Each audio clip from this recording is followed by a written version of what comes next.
Hello, welcome back to my fave fanfics. Here, I post, well, my favorite fanfictions, if that wasn't obvious. I do hope you'll enjoy them as much as I do. Please like and subscribe for more content. Without further ado, let's get started. Welcome, my dear faves, to the 7th part of What If Minato Yeeted Himself and His Son into the World of Demon Slayer. Credit goes to SapavemLasae. Chapter 25. Newcomer in the Dark. His head feels like a mess. Minato grits his teeth and then lets out a heavy sigh. Are you ready to go? He asks softly. Beside him, he watches as Masechika jolts to his feet and nods. The boy was fixing up the bindings on his leggings after their hunt had messed them up. Minato offers a tired smile. The sun is finally coming up and he's eager to head home so he can get some much-needed rest. Food also sounds delightful and his stomach rumbles at the thought.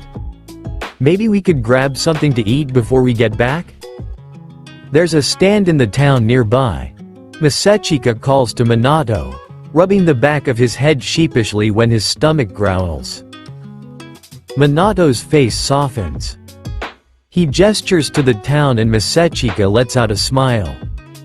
It's still dark but the sun will be rising soon enough. Some stores are already open and they go to the nearest stand.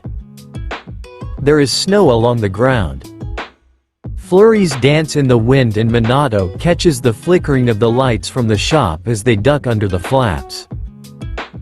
The cook calls out to them, telling them that they will have to wait for food.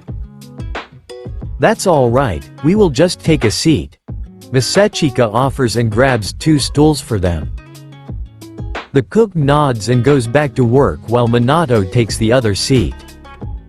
He looks around. It's been a long night, the sun has yet to come up, and part of Minato just wants to sleep until the year is over. It's been several months since he took over for Hattori. Things have been rough. Hattori has yet to wake, having spent the months since his attack asleep at the master's mansion in the medical wing. Hiroko has hardly left his side in the times she does, Mikomo takes over for her. Help! A call sounds and Minato stills. He jerks his head to the street and his eyes narrow.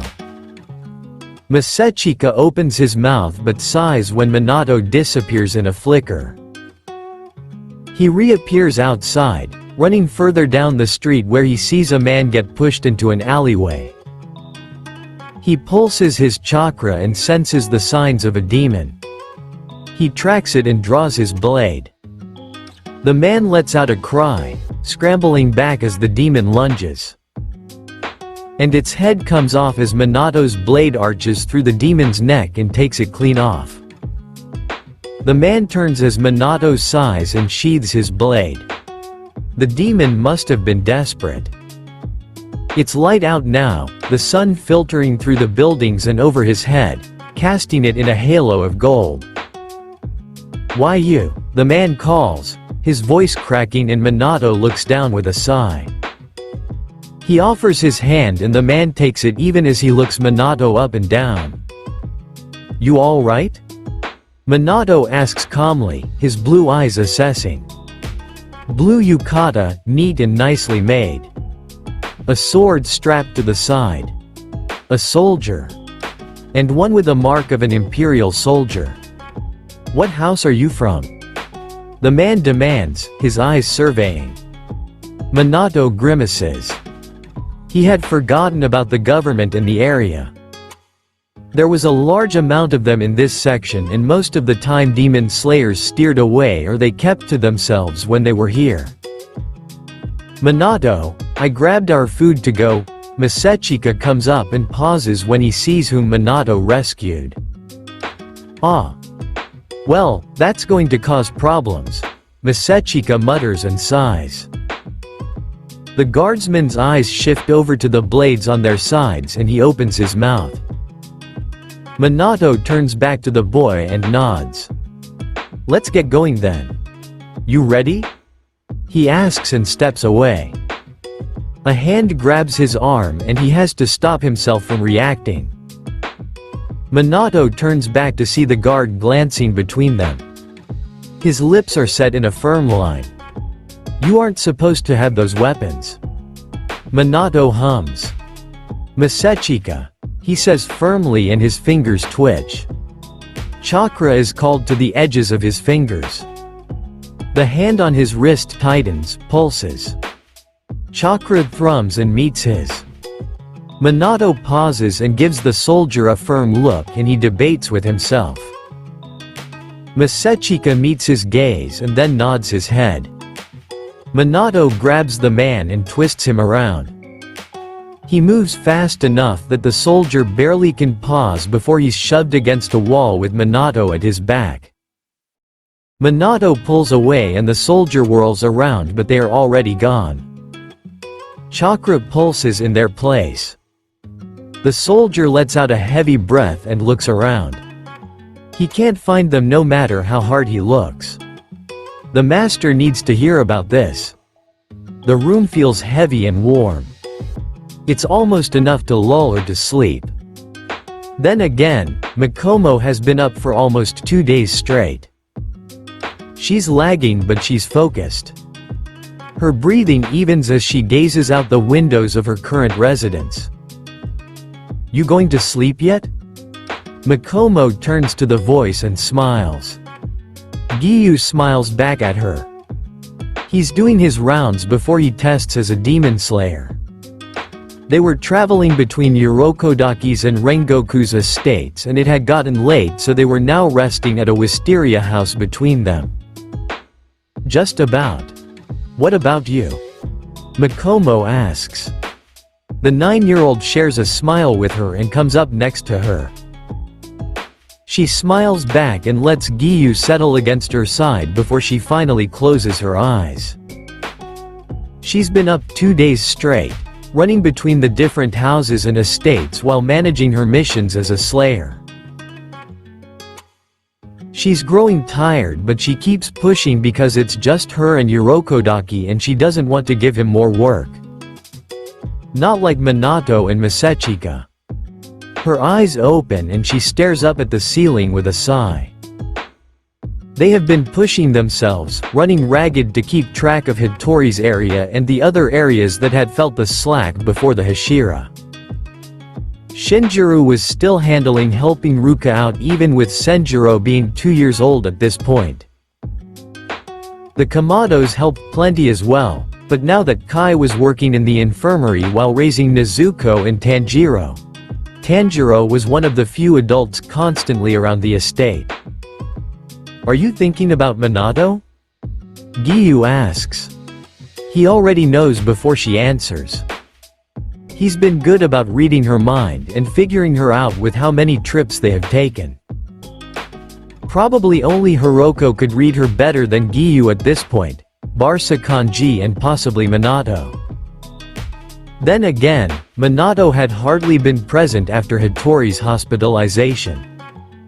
He was always stuck between missions, coming back just long enough to see Naruto and the kids before he was gone again. Naruto was starting to feel it. The rest of them were too. It was hard.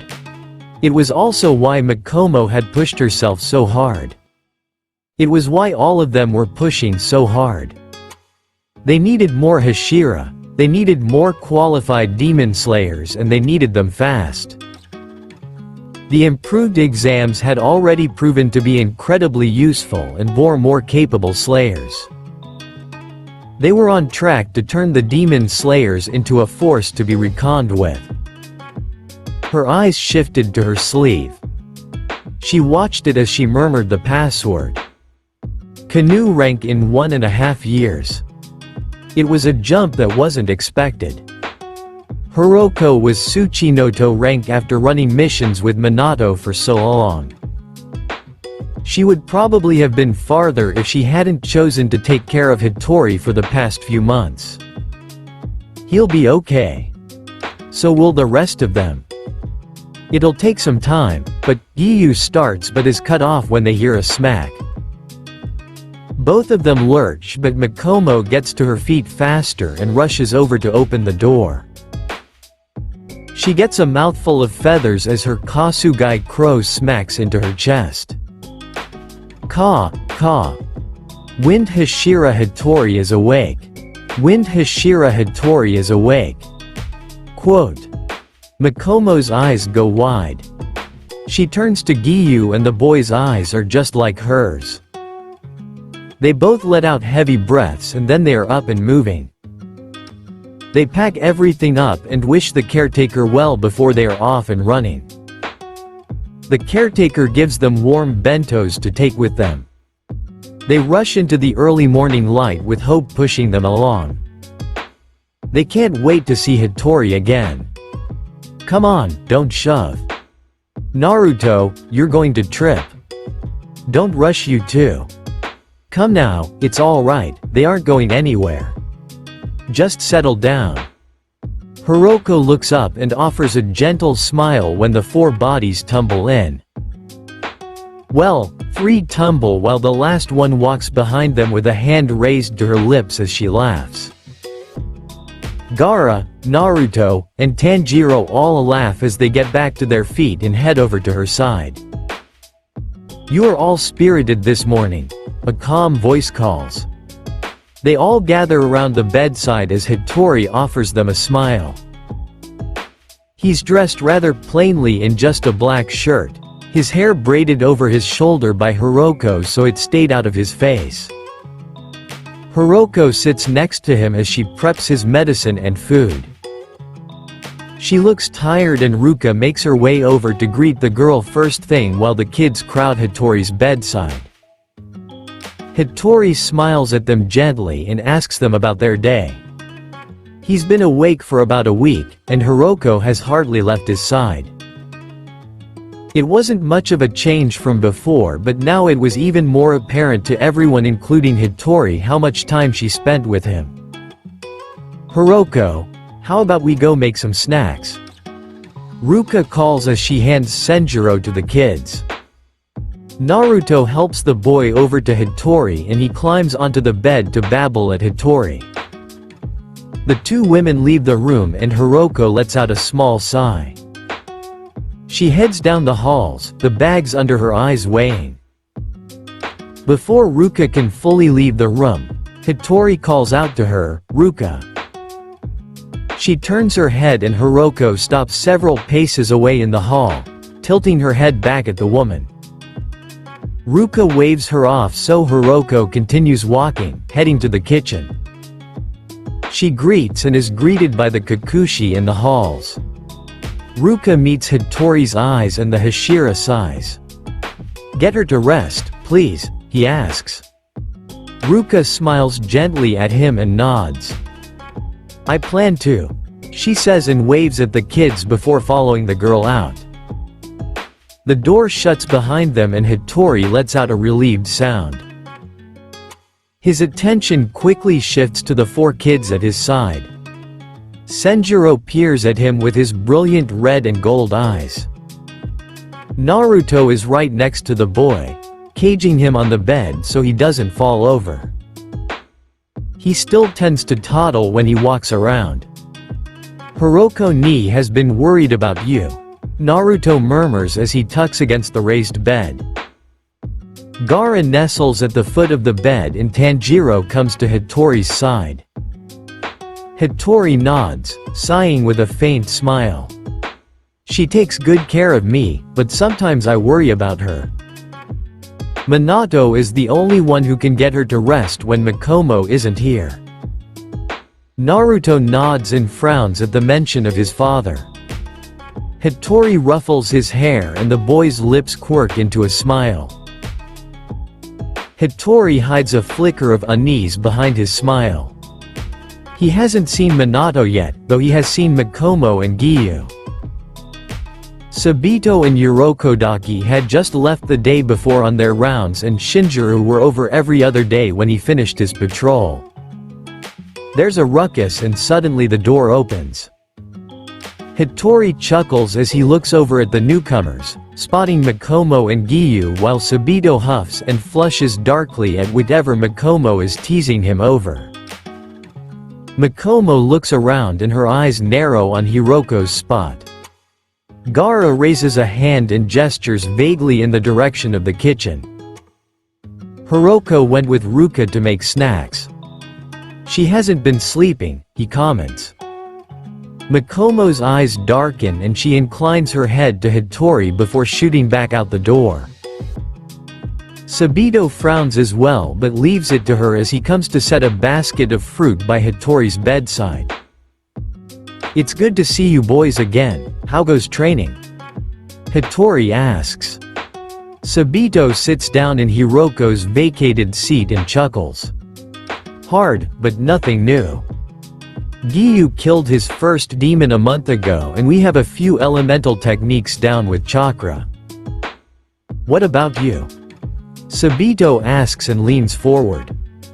Giyu sits next to the boy and they wait for the reply. Hattori tilts his head to the side and chuckles, gesturing to his blankets. "I'm doing well, all things considered. The Kikuchi have started me on some recovery stretches at Hiroko's insistence and I've managed to heal up well enough to manage light training. So long as Hiroko is observing," he informs them. Giyu nods. "That's good news. You shouldn't need her watching you much longer then. Are you going to resume your duties?" Quote.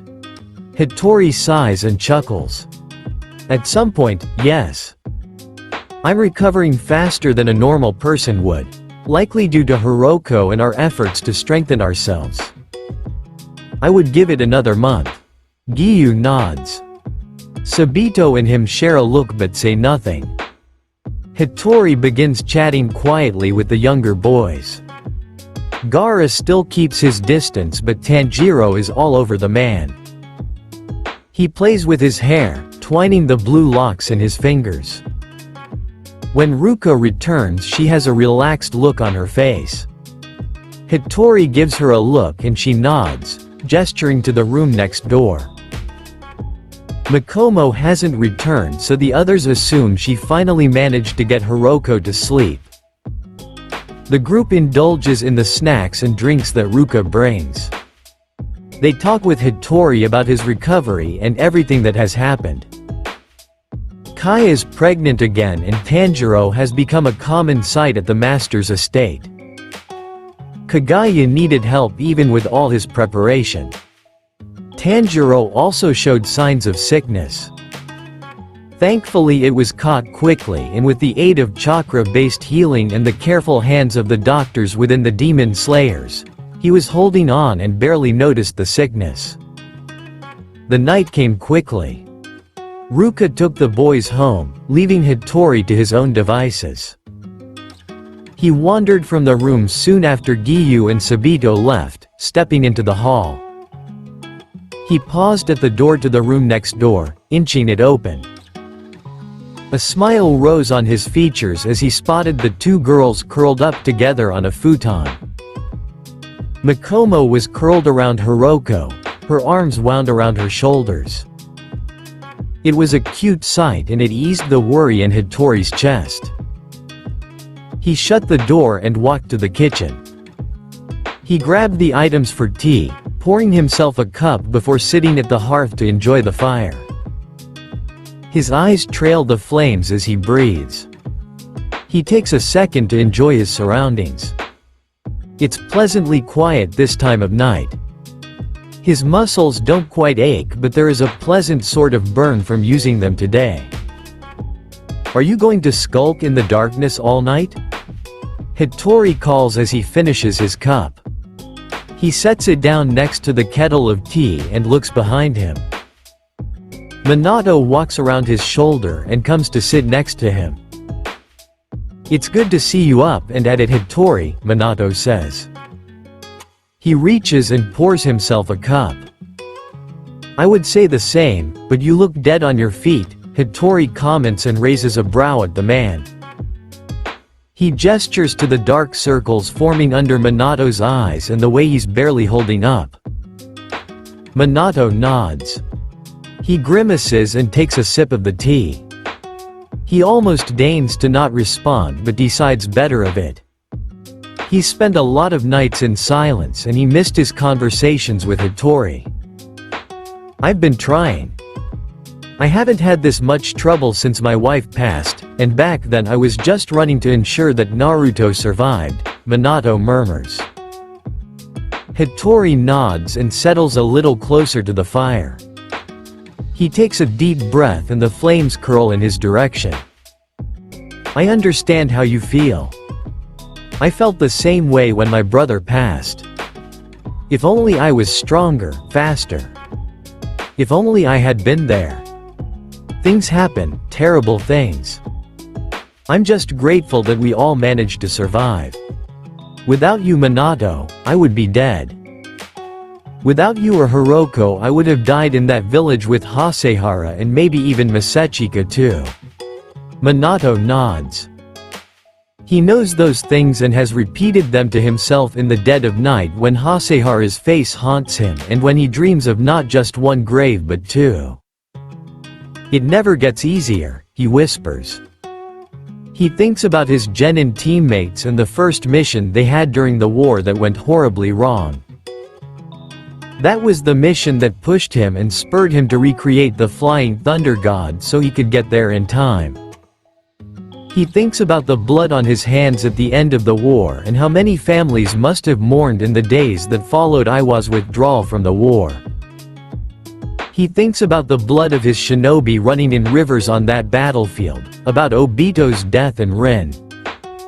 He thinks about the kiss tasting of blood and the smile that his wife gave. Loss doesn't get easier. You learn tricks and ways to cope, but it still hits hard. Hasehara was old by shinobi standards and even by Slayer standards, but he was still far too young to have died the way he did. When will it end? Minato asks softly. Hattori grabs his arm. I think what you said and what you are asking is entirely different, Hattori says, and Minato meets his eyes with a dead look in them. You want to know if it will ever end, and honestly, I believe it will. Hattori turns back to the fire and breathes deeply again. The flames curl, flickering, then bursting back to life. They dance in his brilliant mismatched eyes as he smiles and speaks.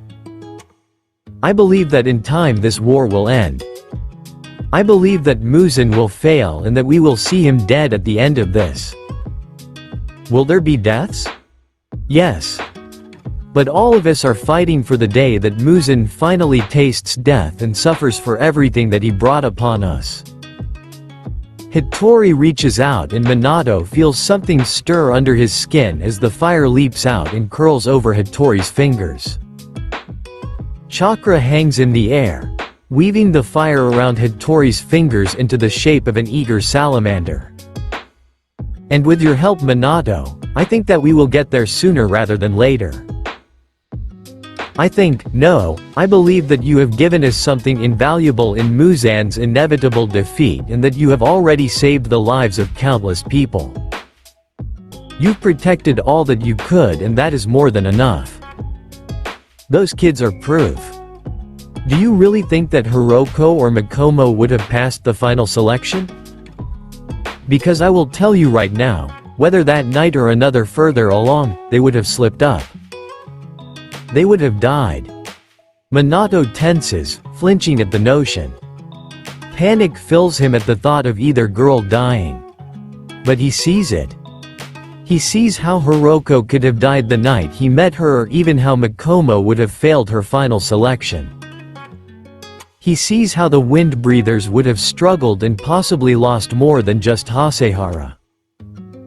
He sees Ruka and her struggle with Senjuro without chakra-assisted healing. He's made a difference. He's saved enough people.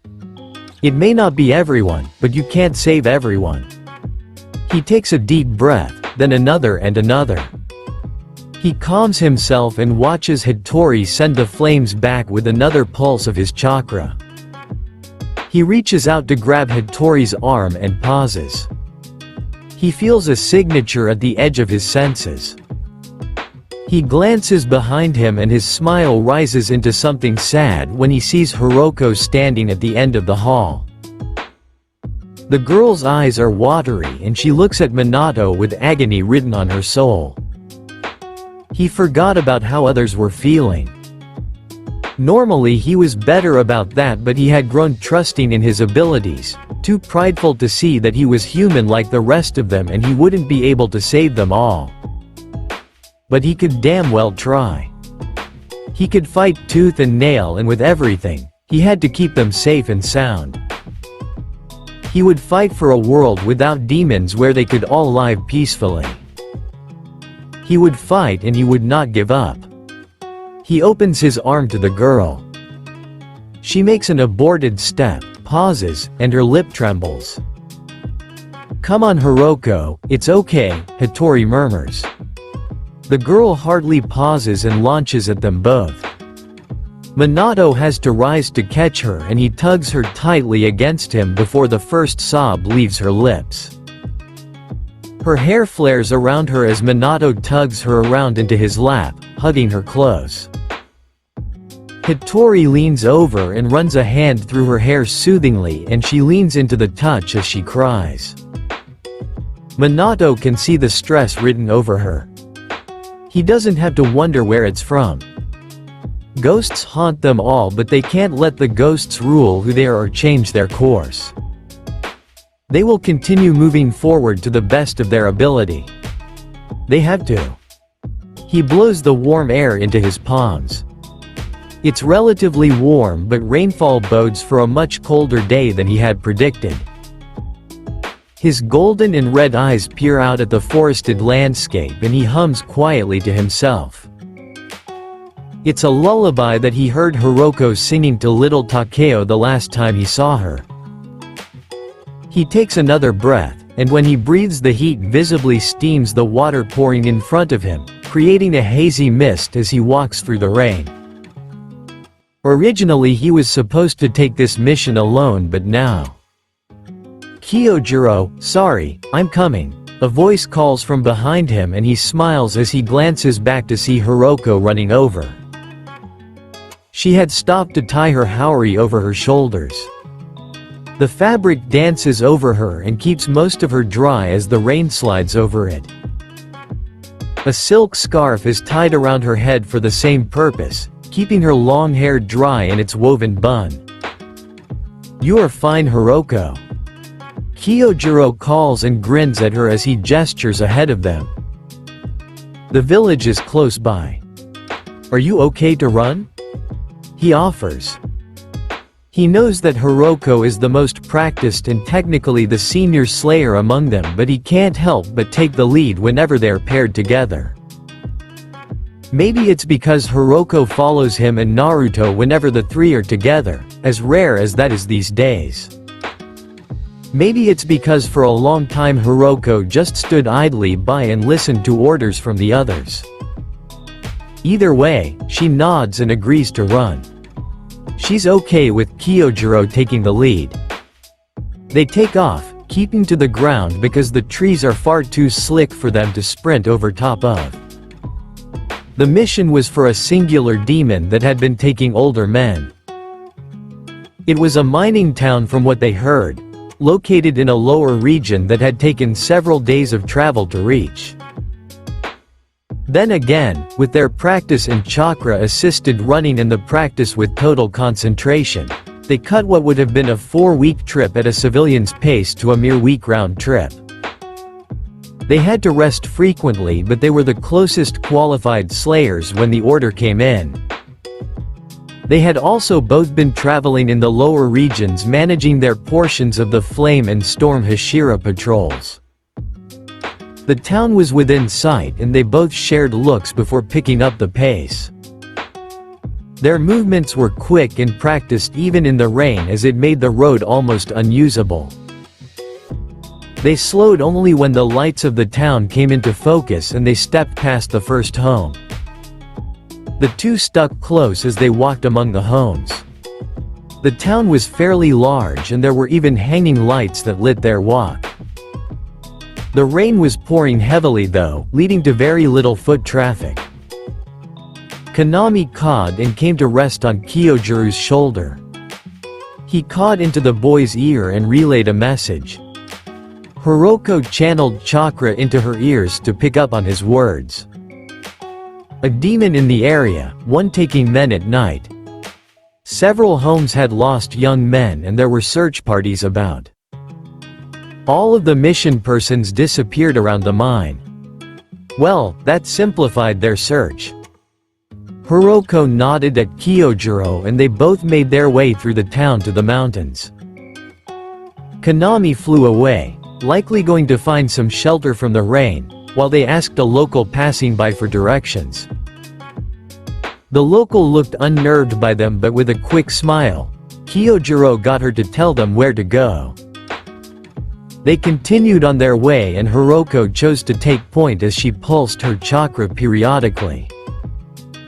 She was better at sensing demons than Kyojiro was. He was far better with elemental techniques and molding his chakra for fights.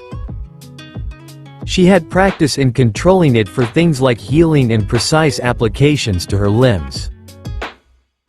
The only element she could manage without hand signs and extra chakra was lightning.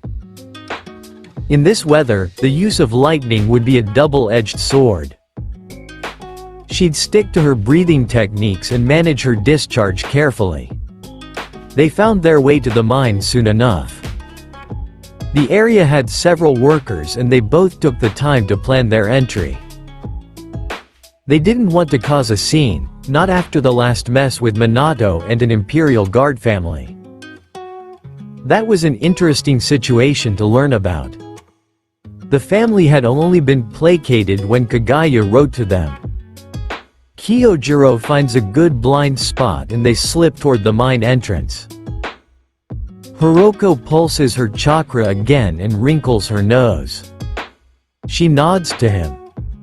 Traces of demon dip into the mountain, deeper into one of the tunnels. She locates the best entrance and they go inside. She draws her blade just in case and Kyojiro shifts to do the same. He reaches down to his side and takes out a tag from one of his pouches. Hiroko takes it with a nod of thanks and places it on her arm with a pulse of chakra. Instantly the area floods with more detail, chakra helping her to see in the dark and enclosed space while the rest of her senses kick it up a notch to make up for the lack of light. The mine smells of metal and dirt. It's colder the deeper they go. Kyojiro radiates a good amount of heat though and she's close enough that she hardly feels more than a goosebump. The tunnel gets more cramped as they move and only when they near a branch into two tunnels does it widen again. Hiroko carefully monitors the area and takes a deep breath before pulsing her chakra again. They both reek of the demon. She mutters, frowning. She glances back and Kyojiro hums before sighing. Let's split then. If you run into the demon or trouble, pulse your chakra. If there are any other forks then do the same. He tells her. She nods in agreement and takes the left tunnel while Kyo disappears down the right. He tries to ignore the unease turning in his chest when he loses Hiroko's scent. The waft of wisteria is normally easy to find but this time it's hidden under layers of metal and dirt. There's something musty too, old and decrepit. He shakes his head and focuses on the task at hand. The sooner they kill the demon the sooner he can return to his partner and make sure she is safe. He continues to walk through the tunnel, his blade aloft while his senses pick up as much as he can. A steady rhythm begins to build in his ears.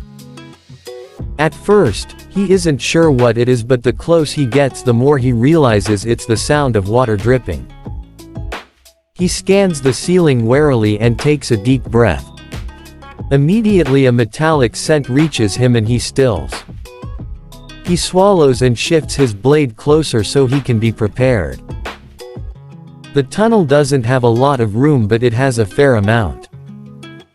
His eyes glimmer and chakra pulses from his feet. A faint trickle meets his senses and he shifts on his feet to wander closer to the pulse. The metallic smell grows.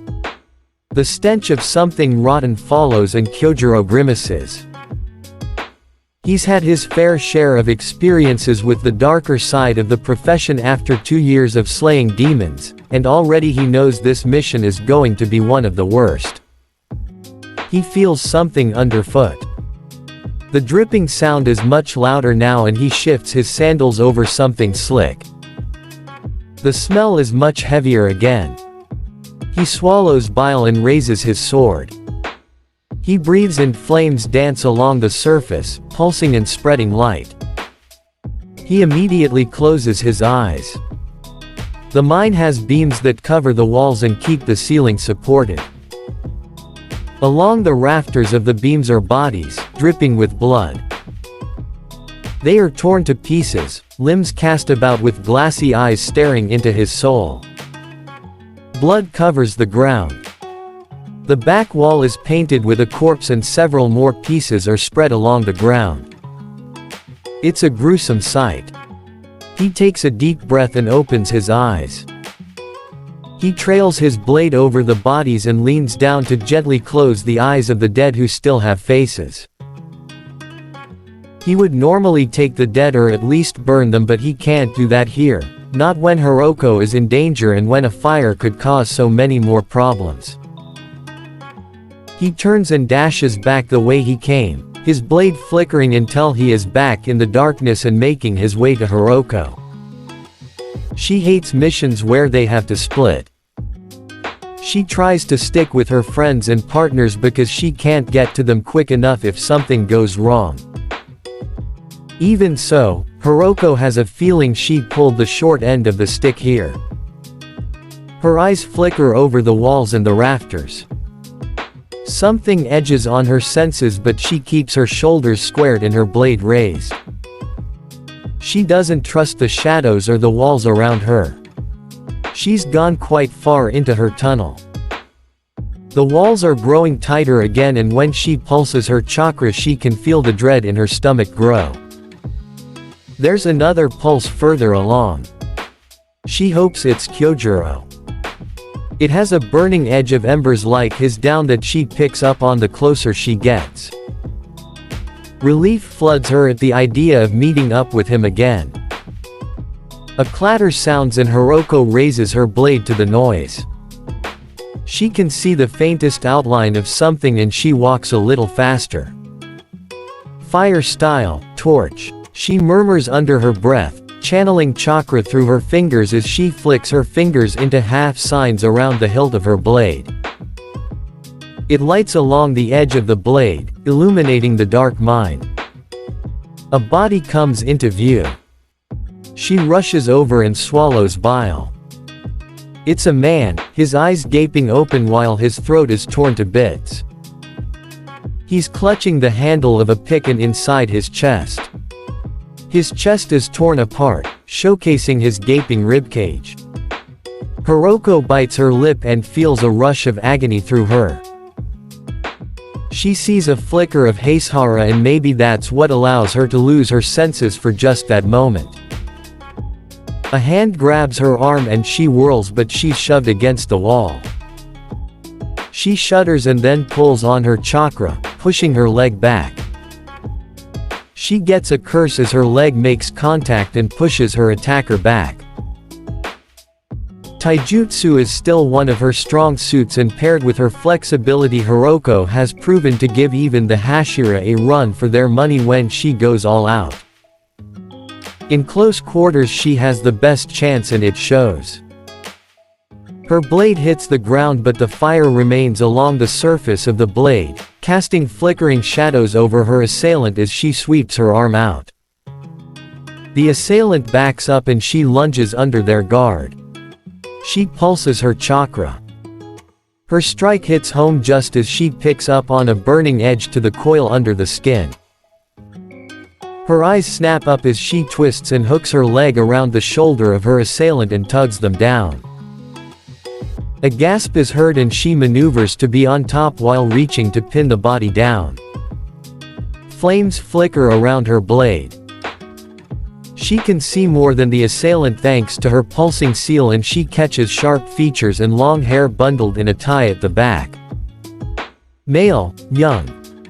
She pushes her weight down exactly as Minato told her. Her chakra picks up the edge of embers closer now with a distinct lack of the demonic presence. She presses on the arms and hums. Hey, chill.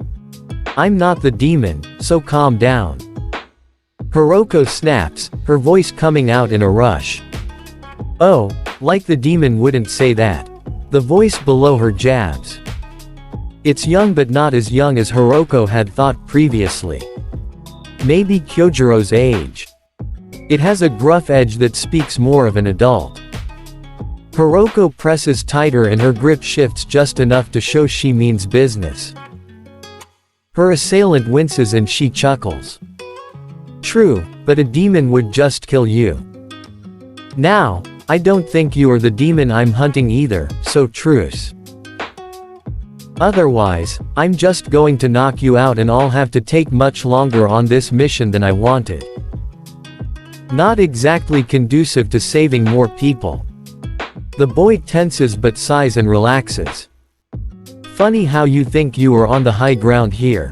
The boy comments. Hiroko raises a brow despite the fact that he can't see her. Well, I am the one on top. Quite literally, in fact, she says matter-of-factly. She sees a flicker and his lips twitch as the fire rises over them. Suddenly her world spins and she lets out a gasp. Her weight shifts and the body below her shifts above her. Hands grab her wrists and weight settles on her and pushes her down into the ground. Hiroko tries to twist, to push and break the hold, but the boy flicks and grabs her blade. The fire lights in his palm and grows, illuminating more of his face to her. Pretty is the first thought that comes to mind. His hair is in a ponytail just like Hiroko thought, but the vision her chakra and the seal give her doesn't do his face justice. There are dark spots, likely dirt, dotting his face, but from what she can see Hiroko can tell that this boy is quite the looker. And that's saying something considering she's used to Sabito, Giyu, Kyojiro, Minato, and Hattori. None of them was anything less than gorgeous, even if the boys were growing into their looks and still had a good amount of baby fat on them. This boy is much older than them. Possibly closer to Masakika's age or even Haseharu's. She's not going there. Not with that dead body so close by. Not when it's almost been a year. You're a demon slayer. The boy comments, eyes trailing down her uniform. He pauses as his eyes settle on her wrapped hair and on the tag on her arm. You know, most people don't ogle a girl they just met, Hiroko calls, her cheeks flushing from his sharp gaze. She's had her fair share of looks while traveling but never had any quite this invasive before. She tests her hips again, but his grip is secure on her wrists and her blade is still against her neck. The boy raises a brow and then shakes his head. Most girls don't carry weapons. You shouldn't have one regardless, but seeing as you are one of those demon slayers, you must not follow that law. He says. He then pushes and rises to his feet. Hiroko jolts back and grimaces as she rubs her wrists. The fire flares again around the blade and the boy frowns. He then shakes his head and offers the blade back to her. I'm hunting the demon that's been targeting young men around here. I assume that's what you are here for, Slayer? The boy asks. Hiroko reaches out and takes the blade warily. She notices that the boy is a fair bit taller than her, even though right now she's as tall as Kyojiro. His eyes flicker in the light. She meets them and then sighs. Yes. I'm Hiroko, Suguko to the storm Hashira. You? She asks. The boy's eyes flicker and he narrows his gaze on her. Something settles in his eyes but he looks away, gazing in the direction that she was headed. Akuto. I kill demons too, he comments and pats the sword at his side. Hiroko tilts her head but nods. Akuto isn't dressed in any sort of uniform she's familiar with. Instead, he wears a jacket that looks a size too big. He has boots that push his pants up, mimicking the wrappings on her own hakama pants. His collar is similar to hers and she sees a glimmer of a lighter fabric underneath. He looks like a younger version of the soldiers and Japanese police that she has seen on her travels.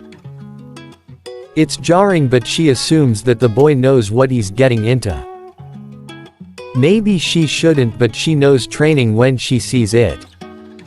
He's not bad with a blade and she can manage to watch him so long as she's careful. The fire on her blade casts a shadow leading back into the mine. Hiroko grimaces when she sees a trail of blood ahead. She walks past Akuto and he turns around with her. She feels him stiffen next to her and she sighs when she sees the bodies strewn about. There's a dead end ahead and the walls are covered in blood. Bodies with mining uniforms and other more traditional dress little the floor. The demon's work she's guessing. Even more telling is the gaping rib cage exposing where a heart would be. Damn, I hate these missions. Hiroko murmurs and her eyes darken. She turns and stalks back. Hey, wait, Akuto calls and she feels his arm on her shoulder. She resists the urge to grab it and glances back as she lifts her blade up. Yes. She asks impatiently. That means Kyojuro likely is dealing with the demon. She doesn't want to leave him alone. Aren't you going to do anything? He demands. His tone is sharp and accusing. She shrugs off his arm. I don't have time. Later, after I've finished with the demon I'll come back. Right now I have priorities. They aren't going anywhere, she says and chides herself on how uncaring she sounds. It's hard though. Hiroko understands that she can't save everyone but each and every person she fails to save just digs deeper inside of her. Akuto opens his mouth again but he jerks. His hand grabs her arm and he tugs. Her senses flare and Hiroko twirls but barely gets her blade propped in front of her when Akuto pushes ahead. Flames whirl under his feet. They burn an edge with light before bursting out in embers. A demonic face is illuminated in front of him but he has his sword drawn and ready, flames whirling around its blade as she drives it through the arm that had been outstretched to Hiroko's back. Hiroko feels the chakra in the area flare. Chakra works under her feet and she breathes as she flickers out of place. The mine lights up in a rush of lighting while crackling echoes around them. Storm breathing first form, Maelstrom. Hiroko calls and she twists over Akuto's head before nailing the demon's neck. She hits something hard and the demon lets out a cry of pain. Something metallic covers its neck and it jumps back as she lands next to Akuto. The hall is taller than it is wide, leading to an awkward arrangement as Hiroko shifts on her feet. She gets a better view of the demon this time. Its neck, face, and limbs are covered in something metallic. Gold, but molten as it shifts and moves to where they had cut. Moving armor. Lovely. She needs something powerful but she doesn't have a lot of room. Kyo would probably have a better time with her but Hiroko assumes he is still in his tunnel and unable to back her up. You don't get to steal them from me. They are mine, forever. The demon cries out and lunges at Hiroko with gold-tipped claws. Hiroko shifts on her feet. She sheathes her blade and hears Akuto begin to demand what he's doing, but she whips the blade out as she darts across the wall above the demon. Thunder-breathing first form, she murmurs as she glides her blade across the demon's head. The gold intercepts, somehow much firmer than it should be. A blood art then. Hiroko twists her grip and judges the distance to Akuto. He's safe. Good. Wind breathing. Sixth form, Black Wind Mountain Mist. She calls and twists her body around as she drops from the ceiling. It's a modified version of the form, but the falling aids her twisting motion as she brings her blade across in a slashing motion, following through with her previously halted strike. Her blade edges further into the molten heat. The demon screeches and spasms as the torrent pushes through her. Close, closer. The demon reaches out and grabs her blade. It hisses and then speaks. Demon blood art, molten agony. It cries. Gold bursts from its fingers over the blade. It hisses, hot enough to make the metal turn red hot. The blades flicker out, but the glowing metal proves to be enough of an illuminating factor as Hiroko's blade suddenly gives way. She falls and surprise flickers over her face. Akuto darts past the demon, leaping over its head and landing in front of her. He twists around and raises his blade. The demon tugs the metal from the molten heap and Hiroko feels horror rush through her as she looks down at her blade. It's melted, burning hot enough that she can feel the heat. The blade lost a good foot of length. It'd need to be reformed. She's never seen a demon do that. Her eyes rise and the demon grins at her as it raises the metal to its lips. It bits down into Hiroko's horror. She sees the Nichiren turn to molten metal under the demon's touch, seeping into her mouth. The demon grins and raises her hand. Demon blood art, metal application. She calls. Her body begins to bubble, and soon the golden hue is overtaken by a metallic, almost iridescent metal that shimmers with red-hot spots. That's not good, Hiroko murmurs. The smell of the room has become putrid and she raises her arm across her mouth while her hand grips her blade. Akuto has done the same from what she can see. The demon grins at them and she flutters her lashes at Akuto. You are mine. Be mine, be mine, be mine, Bemin be mine Bemin. The demon speaks faster and faster and rushes forward, iridescent claws outstretched as she reaches for Akuto's chest. Akuto scowls and Hiroko raises her hand to grab him, but he takes a sharp intake. Suddenly his movements flicker in her vision. Flames flicker along his limbs again before coiling around his hands as he brings his blade up to the demon's side. He dodges her blow expertly, driving his blade through her side where the metal doesn't touch. She screams. Hiroko notes her pain and grimaces. She reaches into her pouch and tugs out a kunai and launches it. The Nichiren sinks into an eye and the demon screams again in agony. The kunai begins to melt as it grows far too hot in the area. How dare you interfere, I'll destroy you. She screams and grabs the kunai. It melts away and Akuto bounces back with a short curse as she calls out.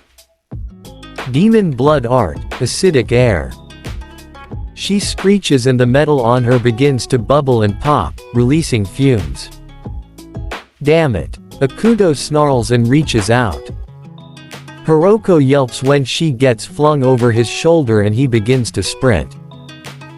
Hey, I can run. She shouts, even as he snarls at her to not breathe. He pushes and flames flicker over his legs again. They sprint down the halls and the illuminated form of the demon trails behind along with the noxious gas. Hiroko grimaces and tries to focus some chakra into her fingers.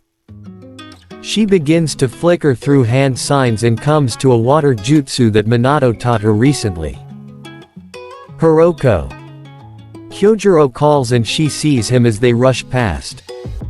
He turns to follow and she waves with a faint grin. No time to explain, just run. She calls and he nods even as he gives her an odd look at her position. He matches pace with Akuto and soon the entrance of the mine comes into view. They burst into the night air and the demon isn't far behind them. She gets to the entrance of the tunnel and Hiroko lets go of her torrent as the chakra builds in her cheeks. Water style, water trumpet. She calls and the water slams into the demon. The demon screams again and the molten metal rapidly cools. Kyojuro turns and Hiroko lets out the last dregs of water before shifting her weight. She pulls her legs up and flips over Akuto's shoulder. He lets out a surprised noise but he doesn't stop her as she lands on her feet and grips her blade. Careful, she can eat Nichiren. You need a strong hit to get through her neck. Hiroko calls. Kyojuro nods. I can handle this. Give me a boost. He asks and she pushes ahead to give him a foothold. He launches from her hands into the air and brings his blade up. Chakra assists his move as he slams down on the demon. She can't move because she's buried in the cooled metal and she keeps slicing into her skin with the Nichiren as it pulses with heat. Fourth form, Flame Tiger. He shouts and the blow creates a rush of dust as he cuts through the molten metal, chipping it and then slicing straight through the neck of the demon. The demon screams but she can't say much more as she begins to turn to ash. Kyojuro lands and turns sharply to them. His gaze softens and he rushes to check Hiroko over.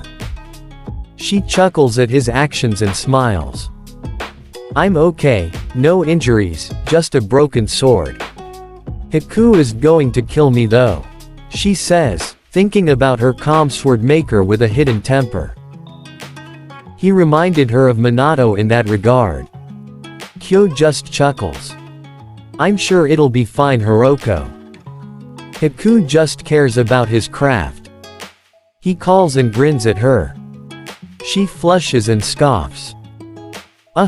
Which is why he hounds me every time I need it sharpened. She scoffs and Kyo gains a sheepish look. His eyes then trail behind her and Hiroko turns to their third member. Akuto is watching them closely. Outside in the evening light, Hiroko can see more of his features. He does have dirt on his skin, covering his face and making him appear rougher than he would normally. He has aristocratic features and long silky black hair. His eyes are also a brilliant blue and Hiroko freezes as she stares at him. Again, she's no stranger to pretty people but damn that's just not fair. The scowl on his face also isn't fair. He sighs though and reaches out. Hiroko almost flinches when she notices something red in his grasp. It's her silk scarf. She takes it with a jolt, thanking him even as something shifts in her stomach like unease. She hadn't noticed it come off. Looks like you handled the demon. There's a huge mess though. Akuto comments and looks over at the cooling heap of metal. Hiroko grimaces and nods. It's blocking the entrance to the mine. Then again, with the noxious gas inside she's not sure she wants anyone in there. Kyo, could you locate the town head and warn him about the noxious gas in the mine? Hiroko asks. Kyo opens his mouth to agree but stops when Akuto huffs. I can manage that if you can clean up the mess. These people likely won't listen to some unregistered troublemakers. He comments and Hiroko rounds on him with a scowl. Kyojuro has to grab her shoulder as she glares at him. Pretty face but a crappy attitude. It's just not fair. What was that? We just saved your life and you are over here worrying about the law. If the law is so important, then why doesn't the Emperor acknowledge demon slayers? We put our lives on the line to keep you people alive without his support in the first place, so don't you dare. Quote. Hiroko starts fury racing through her. She thinks about Hasehara, how that village had called for help from the Emperor and was laughed at. How Hasehara died and no one but the demon slayers would ever truly know of his sacrifice. They didn't fight for glory or badges of honor. They fought for the lives they could save, for the lives lost. Akuto eyes her calmly. Even with her outburst, his face never shifts. He finally sighs and looks away. I suppose you were right, he says. She flinches and then looks at his shoulder. A white flag with a red dot. So she was right, he was a soldier. You shouldn't go after demons. Not without formal training, Kyojuro calls from behind her. Akuto raises a brow and then schools his features. I have more training than you two, really. You just have those odd techniques of yours. I've been wielding a blade since I could walk. He snaps back. Kyojuro smiles and shifts Hiroko behind him. She grimaces but lets him speak because she tends to be impulsive. Right now, she's feeling it even more with the reminder of Hasehara so close at hand. Kyojuro gestures to the blade at Akuto's side. If you want, we can take you to a trainer. They can teach you a breathing style. Akuto shakes his head. He raises his hand to stop Kyojuro. I don't need it. Look, you do things your way, I'll do them mine. Just leave, he says sharply. His eyes narrow on Hiroko. You demon slayers always make a mess of things, he says sharply. Hiroko feels rage rush through her again. She almost lunges at the boy but Kyojuro grabs her shoulders and hums. Very well. We have finished here. Come on Hiroko, let's head home, we have a way to travel. He says cheerfully and turns her away. She grimaces but shakes off the grip to stalk over to the cooling metal. She grabs a scroll and grumbles as she seals the heap away. Come now Hiroko, we get to see Minato Oji again. Kyojuro calls happily. Hiroko glances over her shoulder at him and opens her mouth to comment that Minato is likely going to be on a mission, but she stops when she catches the way that Akuto tenses. The boy was walking away, heading to the town. She can see he halted in his tracks and is now stiff in place. She eyes him even as she responds. I suppose. Come on, let's go, she says and rises to her feet. Kyojuro takes her hand in his and she flushes, almost forgetting Akuto's odd actions. She gets tugged along and barely has a chance to glance behind them. Blue eyes meet green. The blue is narrowed and dark. Unsettling. It sends a shiver down her spine. The shiver doesn't fade even when Hiroko turns away and sprints after Kyojuro. She can't focus and her mind is filled with the vision of those hate-filled blue eyes. Akuto had been curt, sharp even with them, but something had triggered that reaction. She didn't want to think about it. They return home to find a gathering of slayers. Hiroko pauses when she sees a new figure nestled at the Rengoku estate between Tanjiro and Ruka. It's a large man dressed in monk robes. We're home, Hiroko calls as she removes her sandals. She winces at the burning in her feet and Kyo casts her a worried look that she parries with a small smile. They had run non-stop to get back home. She hadn't wanted to be out longer than needed when Akuto's eyes were still on her mind. "Welcome back, Kyo," Ruka calls and reaches out. Kyojuro comes over to accept the hug and kiss his mother gives, and Hiroko follows closely behind. She glances at the newcomer and her eyes widen a fraction when she sees the blank white eyes. "Ah, I'm glad you came back safe. No injuries?" Tanjiro comments softly. Kyo grins at him and shakes his head while Hiroko chuckles sheepishly and draws her blade just enough to show the damage. "Not to us at least," she says. Tanjiro's eyes widen and he shares a glance with Ruka. She looks just as shocked. "It's a long story. I have a meeting with the master tomorrow about it," Hiroko says and then gestures to the newcomer. Tanjiro chuckles. "Ah yes, Hiroko, meet Himehime Gyome. He's a new demon slayer, a stone breather. Shinjiro invited him over to meet the rest of you because Minato will be returning tonight." He smiles and looks over at Gyome. "Himehime-san, this is Namikaze Hiroko and Rengoki Kyojuro. They are the Storm Suguko and Flame Suguko respectively," Tanjiro introduces. Hiroko and Kyojuro both call out greetings and bow even though Himehime cannot see them. He murmurs his greetings and bows his head. "It's so very good to meet you." "I'm so very glad," he murmurs, and when he raises his head Hiroko's sweat drops. He's crying, bawling really. He mumbles under his breath and she murmurs the same even as she shares a glance with Kyojuro. He's grinning though so she lets it slide and smiles. "So, you know stone breathing. When did you start studying?" she asks and takes a seat next to Ruka. Kyojuro comments about seeing Senjuro before he returns and the adults wave him off. "I began a month ago," he says once he stops crying. Hiroko freezes. Her eyes are wide and she glances over at Ruka. Ruka nods and Hiroko turns back to Gyome. She pulses her chakra and finds an immense and unrelenting force. She stills and her voice catches in her throat. "A month, Himehime-san?" she asks once she swallows the lump in her throat.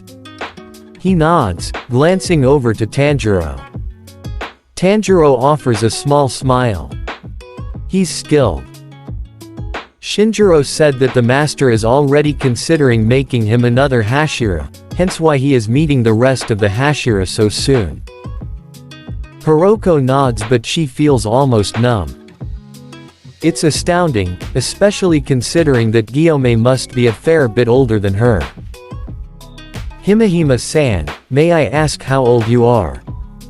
Hiroko asks softly, raising her head. She catches the flicker of something over the man's features but he inclines his head to her as he turns his head in her direction. "I am 2 years away from my 20th year," he says idly. His voice almost seems searching as he asks her why she asked. "Ah, I'm surprised. Not many show such skill. Even so, I'm glad to have you. We need more talented slayers and more Hashira," Hiroko says and offers a small smile. It shows in her tone too and Himehime pauses at her. His features shift vaguely but his lips twitch into a very faint smile. "I am glad to help," he says calmly. Hiroko nods and they descend into silence. It's going to be an interesting week, especially when Minato returns. I drabble fire and wind. Neither of them is sure how it happened. One moment they were in the rocky wasteland, the next they are waking up in a field of trees and flowers. This place is different. They aren't sure how to feel about the lack of chakra. They aren't sure how to handle the changes to the air. They run into a demon soon after they enter the new world. It doesn't stand a chance when he can spawn lava and his partner can kick it with enough force to shatter it in two. It regenerates, but by then the sun is up and they have nothing to fear. This world is different, but they manage. They manage because he can cut wood for money, and his friend makes an excellent help in the villages they pass. Some are wary, others welcoming. They learn where to go and who to stay away from. They also hear whispers. Whispers of a man with blonde hair and blue eyes. Whispers of a man who kills demons in a flash. They both share looks, stories of the battlefield and of a war ended in a flash of yellow registering in their minds. If anyone knew what had happened, the most feared villain of their village was a good start. They both go looking. Drabble eyes. You just going to sit there? The boy snaps at him. Sanemi looks between the boy and his mother. Well, the thing that overtook his mother. His brothers are huddled behind him, barely alive because of this strange boy who can't be more than a few years older than Sanemi. He scowls, his blue eyes darkening as he shifts his grip on his katana. It gleams blue in the moonlight and he clashes with the thing that's taken over this mother's body. Enough. The boy says sharply and he twists his blade around, slashing through the arms trying to claw into him. Genya whimpers behind Sanemi and Sanemi tightens his grip on a butcher knife in his grasp. His youngest brother clings to Sanemi's shirt like a lifeline, a thin trail of blood down his arms from the graze he'd gotten. His mother was a demon. She'd become one and returned to kill his siblings. The six of them are huddled behind him, terrified and bleeding. None have life-threatening injuries, but it doesn't settle the lump in Sanemi's throat. He grits his teeth. Genya, take them and run. He orders and jerks free from the grip of his youngest sibling. Sanemi. Genya cries for him, but Sanemi is already tackling his mother out of the window. The boy goes after them and jerks Sanemi back, twisting and grabbing onto the wall. With his feet, he hangs mid-air, vertically attached to the surface before he drops. He sets Sanemi down and rushes the demon. The boy's blade arches and he brings it down on his mother, cutting through her side when she twists to avoid him. Her eyes are instead focused on Sanemi and the bleeding gashes on his face, formed from the claws she had dug out his skin as they fell. The boy curses when she lunges for Sanemi, twisting around and bringing his fingers to his lips. Fire blankets the road. It lights up the night and his mother screeches as she backpedals.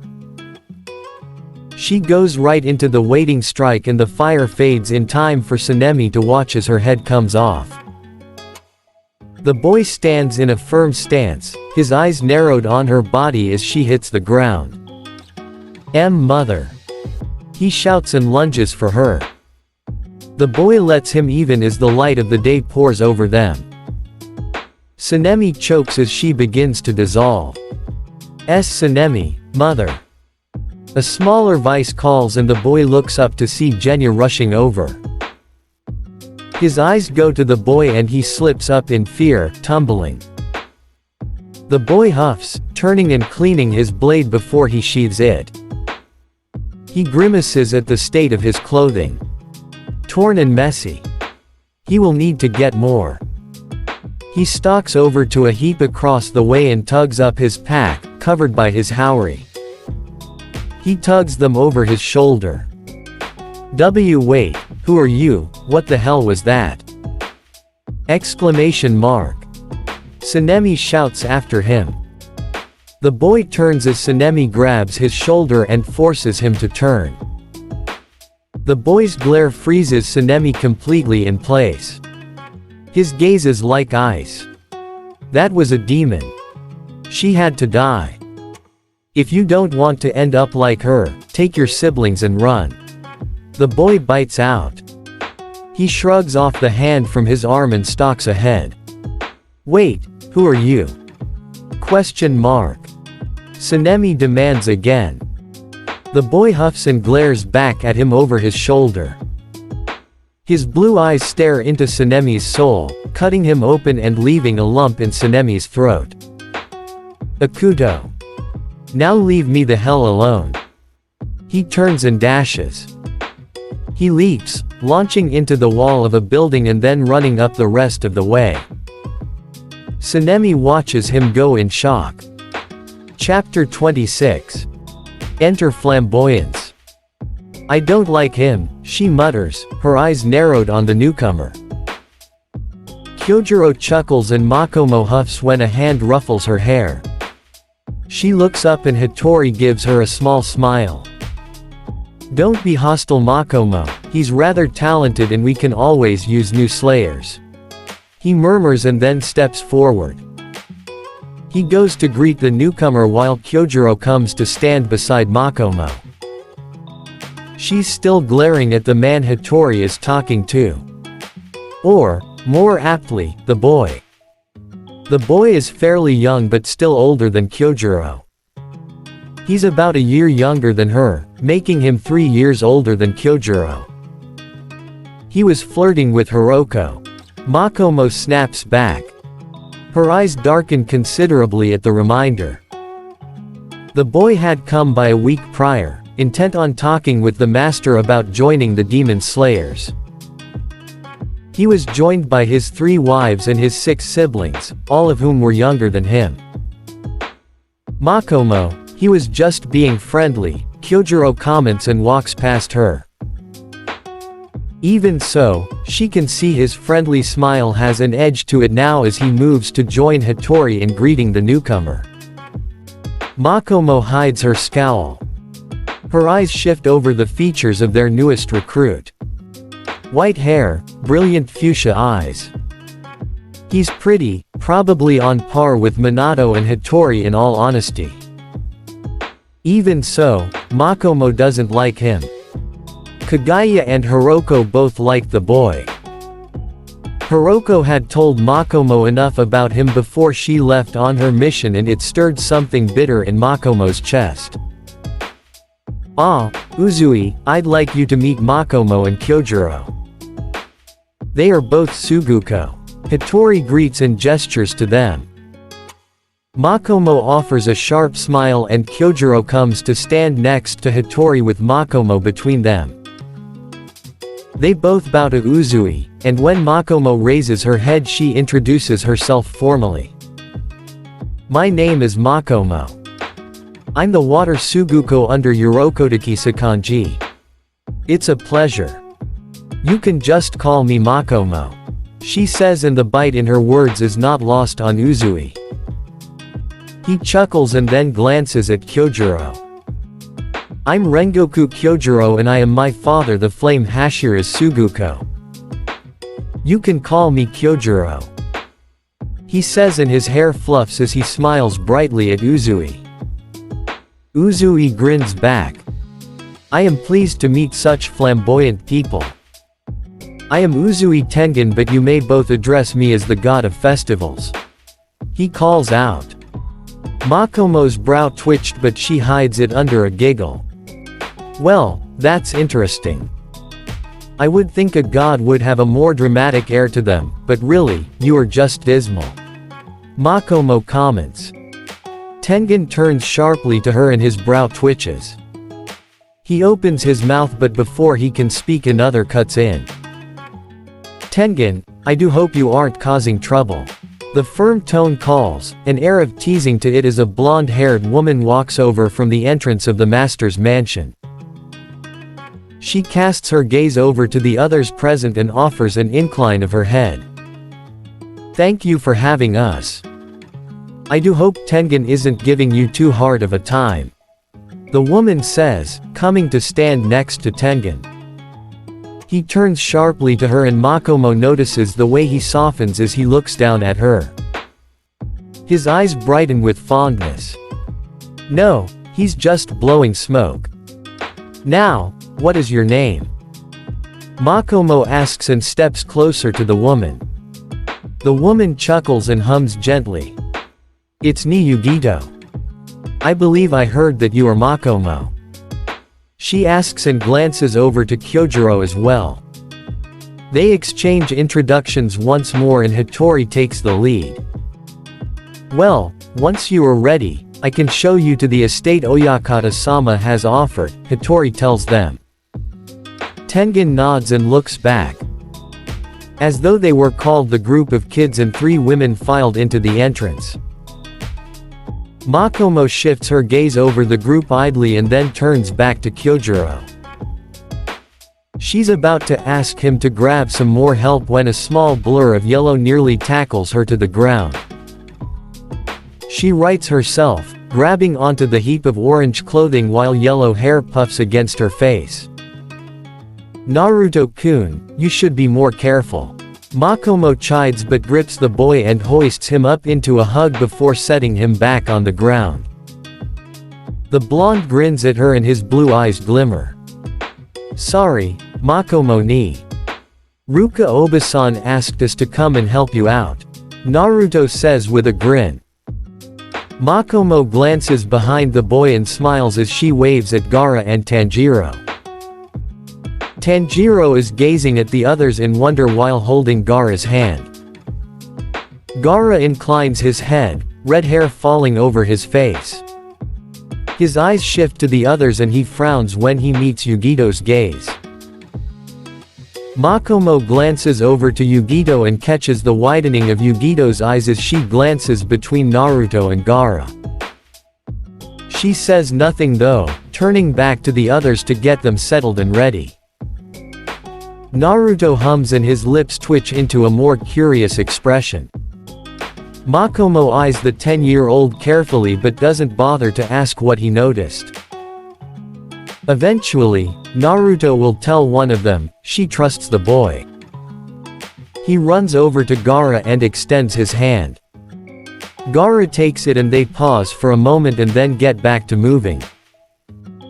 They rush over to greet the newcomers with Naruto at the front and Gaara trailing behind. Hattori smiles at the kids and then gathers the rest of the group to follow him.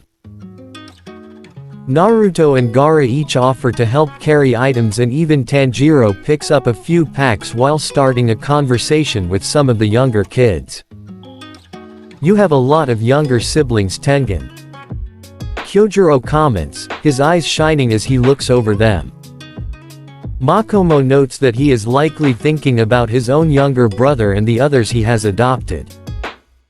Particularly the Kamados. Kyojuro is as much of an older brother to Takeo, Tanjiro, and Nezuko as Gaara is. He looks after Gaara too, but the boy is often hard to talk to even if he's grown to be more comfortable with the rest of them over the years. Yes, I do. Tengen comments and looks back at the boys being guided by the other 3 women while they chat with Naruto.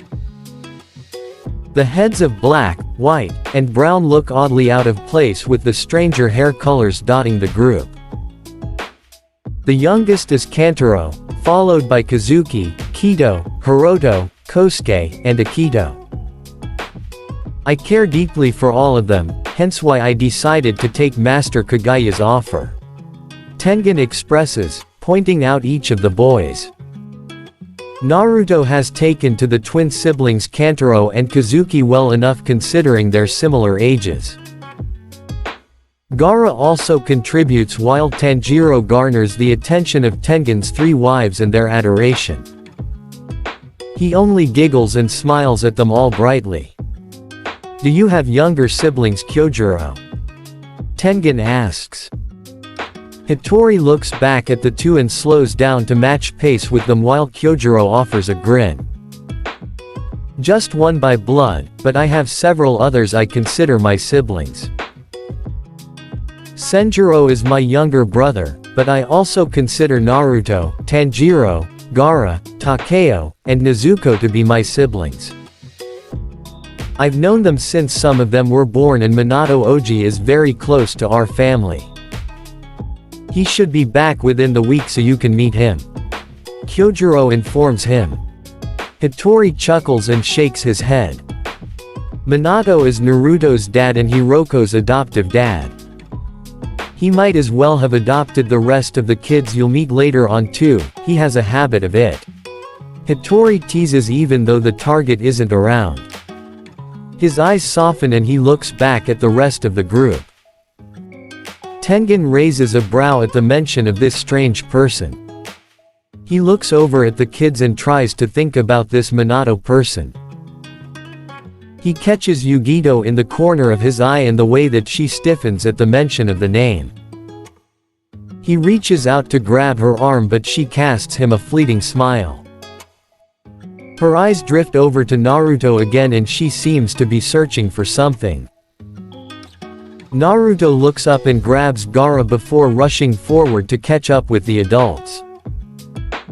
It's just in time for them to arrive at the gates of the estate offered to Tengen's family. Hattori gestures to the gate and helps everyone inside, the boys slipping past to run ahead. Makomo takes the time to offer her help to the wives, learning their names. The three all have varying personalities and the one she matches the best with is Hinatsuru with her calm countenance. Suma ends up whining but one of the younger siblings distracts her while Makio grins at Makomo and tugs her into a surprise hug. Kyojuro keeps to Tengen's side but he raises a brow when the boys suddenly offer to show Yugito around, tugging the woman away from the group. Tengen opens his mouth to protest but Yugito shakes her head and follows the boys deeper into the estate. Kyojuro hums and chalks it up to the boys figuring something out. He trusts them to ask for help if they need it and to tell an adult. Naruto also can call his father should he need to. Very well. Let's get you moved in. Kyojuro hollers and he and Hattori take the reins to hopefully get the family moved in before dark. Naruto peers at Yugito while Gaara sits down at the edge of the Ingawa. You have a biju inside of you. Naruto accuses, raising a brow the same way he's watched Hiroko do when she interrogated Giyu and Sabito about who ate her rice cakes. Yugito's lips shift into a frown. She looks between the boys and then sighs. Yes. I do. You too, you have a biju as well I assume. She asks and watches as Naruto loses his serious facade and grins brightly. He pumps his fist in the air. I have Kurama, the 9 tails. Gaara has Shukaku, the 1 tails. Naruto tells her with a bright smile. Gaara sighs but raises his hand. Sand rushes up and Yugito watches as it swirls into a model of a tanuki and another model of a 9-tailed fox. She sees Naruto pat the sculpture like a pet and she can't help but smile. I have the Nibi, Matabi. Are there any others? She asks and crouches down in front of the boys. Naruto nods and reaches up to grab his necklace. He pulses his chakra and Yugito watches as he scrunches his face. My 2-san is 1 too. He has the other half of Kurama inside of him. Naruto tells her and then lets go of the necklace. He grins at her as his blue eyes sparkle. He should be coming soon. He was on a mission but I sent him a message just so he would know that he should get back soon. He says. Gaara nods and reaches out to grab Naruto's hand again. You should be careful. Minato Oji and Hiroko Ne shouldn't rush the mission. They need to be safe. He chides calmly. Naruto flushes and nods, rubbing the back of his neck sheepishly. That's true but 2-san told me to call if anything happened. And Hiroko Ne said the mission was simple enough that they should be back soon anyway. He says and puffs his cheeks in a pout. Yugito chuckles. She's dealt with Tengen's siblings for long enough and she's used to this type of dynamic. It seems like Naruto and Gaara really are close. Well, regardless, I think we can wait to explain the rest of this. How about we return to the others? She asks them, casting her eyes between them both. Even though Naruto takes the lead, she can see that neither of them holds themselves higher than the other. They are partners and friends. It's really nice to see. They nod and Naruto marches after her, Gaara sighing as he stands and follows behind. Yugito catches his fond smile as he gazes at the back of Naruto's head. She winks at him and it earns her a flushed face. She chuckles and follows the blonde back to the house. Minato hadn't expected to return home to such mayhem, but well, things happen when a whole family joins the Demon Slayer Corps overnight. Naruto, care to explain? Minato asks as he looks between his son and the blonde-haired girl standing a few feet away. She shifts warily, but when she meets his gaze she sets her shoulders back. He can feel a haze of familiar chakra around her. This is Yugito. She's the Jinchuriki for Matabi. Naruto tells him brightly, coming to grab Minato's hand while the man watches Yugito carefully. Kurama chuckles inside of his head. He confirms what Naruto says without Minato having to test it himself. Well, this is quite the surprise then, Minato says and offers a tired smile at the girl. Hello Yugito, I'm Namikaze Minato, Jinchuriki of the Kyuubi. I didn't expect to find you quite like this, but I am glad to see that you are safe. He says and offers his hand with an inclination of his head. Yugito takes it and their chakra surges. Matabi comes to bear and Naruto reaches up to grab their hand too. To those standing further away, it looks like they are just standing still, but to the three of them, they are diving into a long and telling conversation within their mindscape. Minato pulls away and looks over to the others gathered. Tengen is watching him warily. He is the second eldest and he looks worried about Yugito even after she steps away. Only when she casts a smile his way does he relax. Hitori and Hiroko are both watching, but they just shake their heads in tandem. Hiroko offers a gentle smile his way and Hitori grins. What? Adopting another one, Minato? I'll have to warn you, she comes with 6 other bra, TS and this one, Hitori teases and gestures to Tengen. Tengen stiffens quite a bit, but it eases when Minato sighs and waves off Hitori's snark. Hitori, do control yourself. They aren't used to how difficult you can be. Minato comments with a sharp smile as he walks over to his friend. Hitori chuckles and grabs Minato's arm, tugging him into a hug and marching back into the estate. They are at the Rengoku estate and invited Tengen and Yugito over to meet the others. The rest of the Uzui family would have to wait till later when they could be prepared for the guests. Come on Yugito, nay, you can sit by me. Naruto hollers and grabs the woman's hand before dragging her behind him. She lets out a surprised sound and barely gets out a laugh before Naruto tugs her through the halls. Tengen takes a step toward them and finds Kyojuro standing next to him, gesturing inside. It's okay, Naruto is rambunctious but he means no harm. Yugito is in good hands. Kyojuro comments and grins. Tengen offers a smaller smile back even as he tries to ease the tension he feels. He follows the boy into the home and is immediately accosted by warmth and an array of voices. Sabito, put that cake down or so help me, Hiroko hollers, and Tengen watches her launch over a counter at a peach-haired boy as he squawks. Next to him, a dark-haired boy with blue eyes catches a cake that goes flying and sets it down on the counter while Hiroko tumbles with the boy. "Makomo, come get your girlfriend off of me."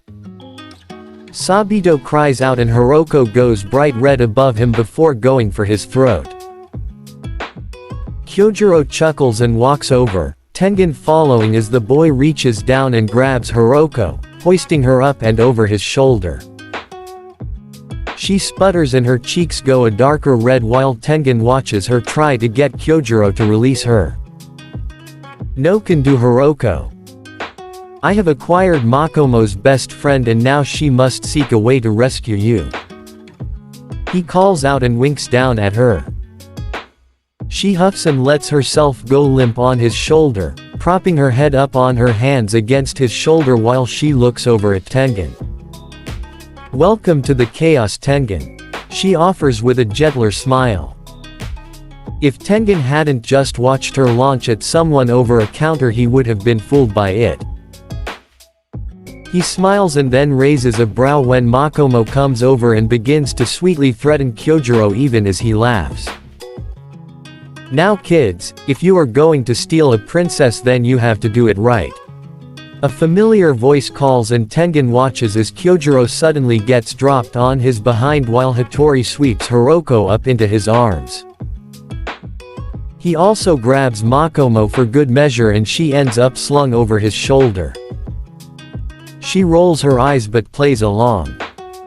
"There, now I have them both, Hattori says and winks at Tengen before leaping back, out into the courtyard where Tengen can see a gathering of other kids. They are much younger than the Suguko but are obviously still included in the game when Naruto leads them in a charge to retrieve his Nisans. Tengen walks over to help Kyojuro up and the boy thanks him. He grins happily and his hair fluffs as Tengen looks over at the chaos happening outside. Hattori is holding his own against the kids even when Naruto begins using shinobi techniques. Specifically, a clone technique that causes him to duplicate. Tengen has seen Yugito do similar things but he's still surprised that a young kid can manage so many. Gaara lifts his hand and Hattori yelps as he is almost swallowed by sand moving under his feet. He leaps, sticks to a tree branch, and then jumps across the courtyard to another tree. Naruto and Gaara follow. "Oh no, you aren't getting away until I get back at her." Sabito calls out and the boy leaps up and intercepts Hattori, attempting to snatch Hiroko. Giyu calmly watches the mess of limbs with a fond smile. He glances at Tengen and inclines his head. "Hello, I'm Tomioka Giyu, though you can call me Giyu. I believe you are Tengen." He asks and offers a small smile. Kyojuro comes over to drag the younger boy into a hug and he lets him while keeping eyes with Tengen. Tengen nods. "Uzui Tengen at your service. You can call me Tengen," he says and Giyu nods and looks back outside. Hattori has finally been felled, but only with the combined efforts of the other kids. Hiroko is trying to stop Sabito from tickling her with Naruto's help and Makomo is laughing as she leans over Hattori's body while Tanjiro, Nezuko, and Senjuro sit on him. Hattori doesn't seem to mind and even lets Nezuko play with his hair. She giggles when he begins to make faces at her and leans closer, splaying out over his uniform. Sabito. Hiroko hollers and squirms. Naruto grins only for it to turn into laughter when Sabito turns on the boy next, dragging him to the ground and filling the air with his squeals. The flailing 10-year-old attempts to get away but Hiroko also springs at the chance with a laugh, sweeping the boy up into her arms and attacking his side mercilessly. Sabito backs off, coming back to Giyu. He scowls at Kyojuro and steps between the smiling boy and Giyu firmly. He then looks over at Tengen and inclines his head. They trade introductions again while the rest of the kids start to file back inside. Yugito sits next to two older ladies whom Kyojuro introduces to Tengen as well. Kamado Kai, Tanjiro, Takeo, Gaara, and Nezuko's mother, and Rengoku Ruka who is Kyojuro and Senjiro's mother. He also is told about Kamado Tanjiro and Rengoku Shinjiro who are out grabbing food for them all. Minato sits next to Kai, holding the small figure of Kamado Takeo on his lap. He smiles at the boy and boops his nose as the 3-year-old giggles. Hitori sits next to Minato with Nezuko settling in his lap. The girl begins to chat with her brother even though he only responds in babbles that vaguely resemble words. Minato waves Tengen over to sit with them and he takes the offer even as he feels out of place. The estate is alive, thrumming with voices and people in a way that feels warm and welcoming. He's not used to it. Yugito isn't either from what he can see. Even so, she's taking her time and enjoying it while it lasts as she talks to Kai and Ruka. Kai even lets her touch her stomach where the newest Kamado resides. The current youngest is sleeping in Ruka's lap, her head of dark hair covering her face. She's only a year old and her name is Hanako from what Tengen gathers. So Tengen, you are a shinobi? Hitori asks, his hair currently being braided by Nezuko's fingers. Her tongue is poking out from her lips as she concentrates. Tengen looks at the Hashira and nods. I was. Now that I am going to be a demon slayer, that will be my focus. Why do you ask? He asks and sees the way Hitori looks over at Minato. Ah, that would be because we have our own shinobi. Minato here, Hitori says and reaches over to pat Minato's shoulder. Former shinobi, Hitori. Much like Tengen, I decided to become a demon slayer and that is my focus now. Minato says and inclines his head at Tengen. But you were one of the best, Yugito speaks up. Tengen looks over to see she has shifted around to his side and he reaches to take her hand as she settles next to him. Her eyes are on Minato though and Tengen catches the faint wry smile that passes Minato's lips. I suppose. Sometimes I think that was more of a curse than something to be proud of. Minato relays and sips on his tea. Tengen watches the man carefully and he can't help but agree. Seeing the path his siblings almost went down and knowing that not many of them would have survived, he can agree with Minato that sometimes the shinobi way of life is a curse, especially if you are good at it. Yugito offers an understanding smile. I think it's a good thing. Coming here that is, Namikaze-san. Yugito tells him. Tengen can tell there is more to the statement with the way that Minato gives her a surprised look. He nods though and his smile is more genuine as he looks back at his son. Naruto has dragged Hiroko, Gaara, Tanjiro, Sabito, Giyu, and Kyojuro into a game of tag. It isn't quite even with the Slayers added to the mix but the training in the shinobi arts helps the youngers keep up. I think so too. Minato murmurs. His eyes are on both Naruto and Gaara. There is more to the story, more to why Yugito somehow knows this odd man and seems to know his skills without actually having met him before. Tengen figures he can learn more as time passes. He's going to be spending a lot of time around this family regardless. I Drabble breakdown to the furthest reaches of anger. I told you to stop following me. He says with a sigh, setting down his supplies. He doesn't look back, he knows that his tail is there.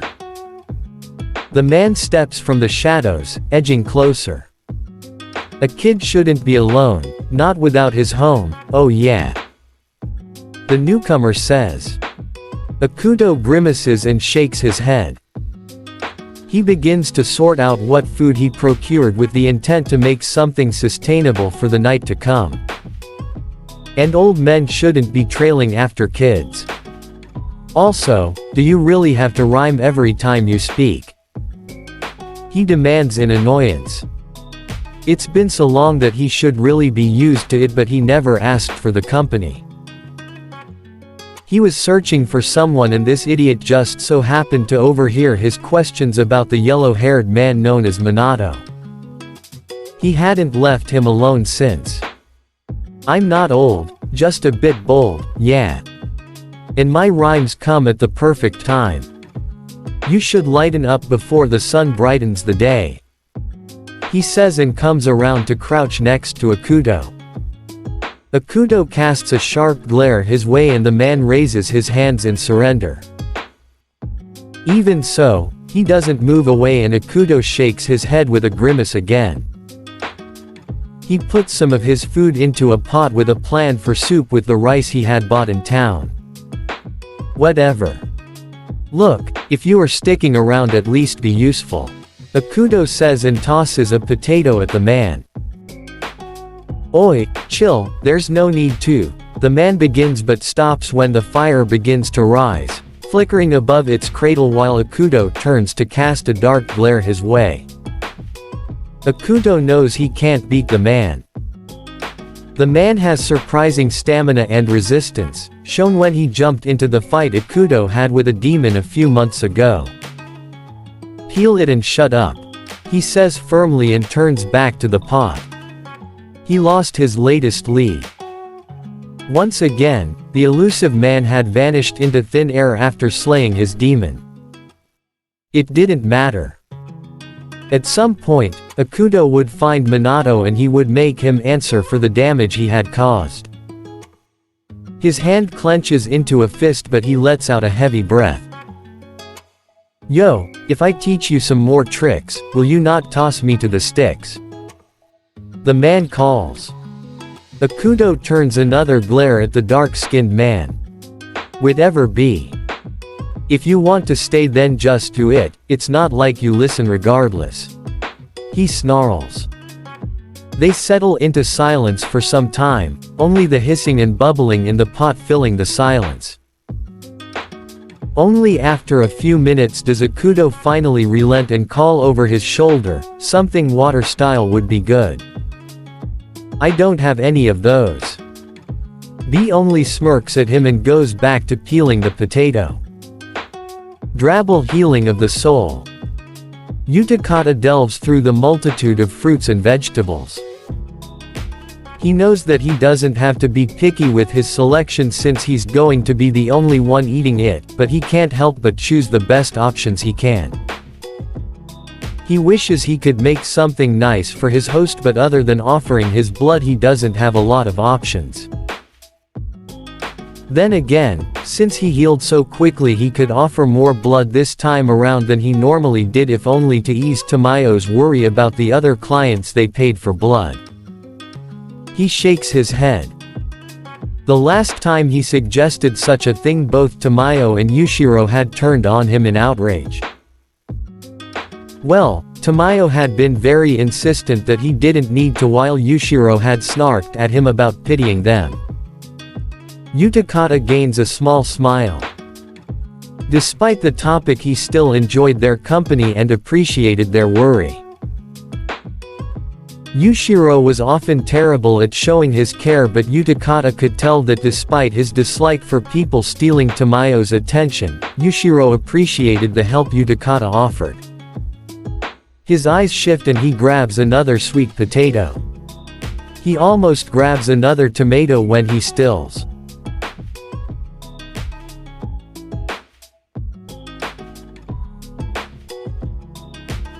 He feels eyes on him, burning a hole in the back of his neck. He almost panics, but his training keeps him calm. He rises and begins to walk further into the crowds of people, feeling the eyes on him the whole time. He doesn't like it. It makes his skin crawl. The look is assessing, tearing into him. He reaches a stand and smiles and greets the keeper. The feeling is closer, closer. And then it abruptly shifts when someone steps beside him. Well, into him. His purchases tumble and Utakata has to stop himself from reacting reflexively to grab them. He doesn't have to regardless because a hand grabs them. "Oh, sorry, I didn't see you there." The soft voice comments and Utakata opens his mouth to tell them it's okay when he pauses. Blue hair, mismatched eyes that twinkle with soft light and a hidden burst of mischievous nature. And above all, an ever-present haze of chakra around them. They're wearing a uniform of black and a gray haori decorated in blue peonies. "You okay?" The man asks and offers another tender smile even as worry shifts over his features. Yes, I am. Sorry, you startled me." Utakata offers and looks away as he takes the purchases offered to him. "No, it's my fault. Sorry for running into you," the man says and then looks over at the pile of bags in his arms. "Would you like some help?"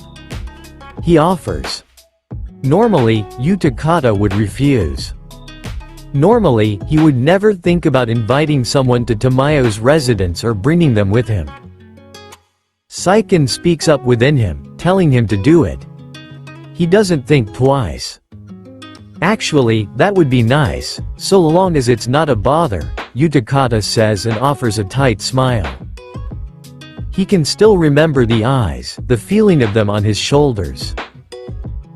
Regardless, this kind stranger just inclines their head and takes up some of his bags. "Very well. Where are you headed?" "Oh, and my name is Hattori," he sys. Utakata flushes at the pretty smile. This man really is gorgeous. Utakata, and to a nearby clinic actually, he tells him. Hattori smiles and Utakata's cheeks warm even more. He's not going to survive if Hattori keeps looking that pretty. Chapter 27. Blood in Pale Moonlight. He takes a deep breath, focusing on his surroundings. There is a crisp edge to the air that Hattori loves. It's almost the new year again and he can't help but notice that this year's snowfall is heavier than the last. "Hattori, found anything yet?" The loud voice turns Hattori's attention behind him. He chuckles when he sees Kyojuro walking over. The boy is dusted with snowfall, leading to him looking more like a frosted owl than the fearsome flame Sugako. This weather truly is flamboyant. Tengen calls and walks over from behind Kyojuro. He's eyeing their surroundings with a sparkling eye. Hattori nods and looks around the frosted landscape. Trees are covered in a white haze, lending to an icy appearance. Snow covers the clearing they are in and just over the treetops, Hattori makes out the burst of smoke from the nearby village. It's nearing dawn now, so the sun's light is breaching the treetops, cascading over the wintry wonderland. If you truly wish to see something wondrous, you should wait for New Year, Hattori tells the new slayer and gestures ahead, deeper into the woods. "I haven't found any traces of a demon, but let's check the woods one more time," he tells them and then gestures ahead. He feels a rush of warmth as Kyojuro steps next to him. The boy practically radiates it. Tengen comes on his other side and they all focus on the woods as they branch out their senses. Hattori can feel the chakra dotting the landscape much better than before. Partially because of Hiroko's constant chakra infusions, another part due to his training after his recovery. There's an edge of something odd in the distance. He gestures in its direction while Kyojuro hums in agreement. "How about you and Tengen go after that one?" "I'll wait for you here," Hattori notes with a chuckle. He can tell the signature isn't a strong one. Probably a newly turned demon. Nothing truly of note. Kyojuro nods and gestures for his fellow Slayer to follow. Tengen grins and the two take off in the direction of their target. Hattori remains in the shaded woods, his eyes showcasing fond amusement. Despite only starting as a Slayer a few months ago, Tengen has proven to be incredibly skilled. Maybe not as skilled as Guillaume, who managed Hashira after only 2 months of even picking up a sword, but still skilled. Hattori wouldn't be surprised if Tengen made Hashira with Kyojuro and the rest. Then again, there was the debate about his breathing style. Currently, Tengen was using thunder breathing, but the boy had stated more than once that he wanted to create his style, one to match his levels of flashiness. Hattori shifts on his feet and takes a deep and settling breath. The air mists in front of his lips and he reflects on the past year. He's been back in service as a Hashira for a few months now. Hiroko has finally started going on missions regularly, mostly with Minato or Makomo. She also manages a few solo missions, but much like the other Slayers, she prefers to stick in groups. In fact, with the increase in members, Kaguya has made an effort to partner up with new and even a few older Slayers to increase the chances of slaying higher-level demons. So far, it's proven effective. Slayers still die, but outright slaughters are far less common. Unless a Kazuki is involved, most lower-level Slayers live long enough to ascend the ranks. Something is tickling the edge of his senses. Hattori frowns. It stirs his fight or flight and he grips the handle of his blade warily as he twists to face the darker parts of the forest. Something is watching him out there. He doesn't like it. The edge of the eyes on him are careful, assessing. They are dangerous. Kyojuro, Tengen? He calls out. When no response meets him, he grips the handle of his blade more firmly. He can feel the weight of one of Minato's kunai in his pouch and wonders if he should throw it. He normally isn't the type to run from a fight, but this just feels dangerous. It doesn't feel right. Are you going to show yourself? He demands again. His chakra pulses and he feels a flicker as he twists to the source. He stops dead when he sees a figure deeper in the woods, hiding in the dense copse of trees that shade them from the sun. The figure tilts its head and Hattori notes the phantom features. Blonde hair that resembles white silk, a red robe wrapped around their shoulders, and the overwhelming scent of blood. Hattori feels anxiety crawl along his spine and he takes a step back. He steps into the sunlight just as the figure flickers away, appearing several feet ahead of him. They lift their hand and a golden fan flickers open as the figure stares at him. In human speed, not unlike the Hirishin. Hattori swallows and draws his blade in a flash of steel. The blade glints with the sun's light and the supposed demon eyes it. You look familiar. Yes, I swear I have seen you before, the demon murmurs and his eyes peer up at Hattori, catching his mismatched eyes. Hattori stills when he sees the rainbow hues. A lump forms in his throat. Blonde hair colored platinum, rainbow eyes that glimmer with kanji that he can't quite read from this distance. Even so, he can see the echoes of the markings of an upper moon. Hattori knows of this demon.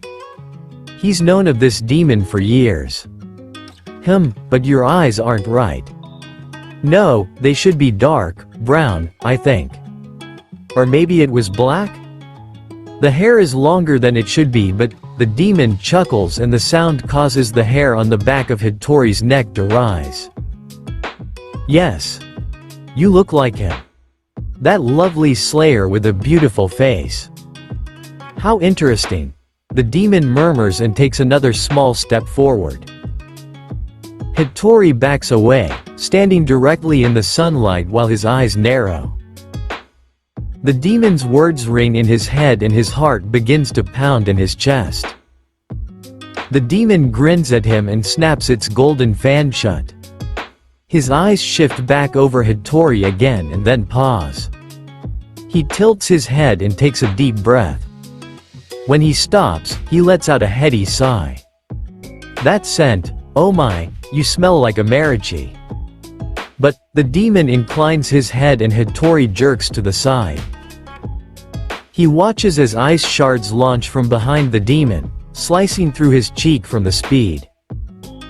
If he hadn't moved fast enough, they would have taken off his head. The shards melt and disappear in the sun, even with the chill in the air. Hattori's blood seeps down his cheek, but he doesn't dare distract himself to cover the wound. His eyes are settled on the demon as a tingling works through his veins. He struggles to maintain total concentration breathing, and it's not because of his ability. No, it's because the aura radiating from this demon is so heavy that he wants to choke. It's because Hattori has never quite felt terror like this before. The demon inhales again and his eyes glimmer. You aren't a mariachi and yet, you smell like one? Why is that? What are you? He notes, and Hattori suddenly feels a deep ache in his chest. He begins to suspect what the demon is saying, but he has to be sure. He flares his chakra again despite knowing that Kyojuro and Tengen will likely feel it. The demon immediately reacts. Yes, there. That lovely scent. You somehow can project it at will. How interesting. I was certain that this particular scent. The demon begins and he starts walking along the copse of trees, keeping to the shadows. The demon stops as his eyes widen and he grins. He shows his fangs and more unease passes through Hattori as he turns with the demon, keeping his blade aimed ahead. You must know where she is. The child of dawn, he says, and the tilt in his tone betrays wonder and excitement. The demon tries to edge closer but can't when the sun blocks him in the forest. Hattori swallows the lump in his throat so he can speak. Who are you talking about? He demands. The demon grins at him and waves his fan to the side. Snow rushes with his gesture and Hattori takes another faint step back. He stills when the air suddenly grows unbearable cold. I suppose you wouldn't know her by that title. I was certain she was with you Slayers, but I couldn't find her.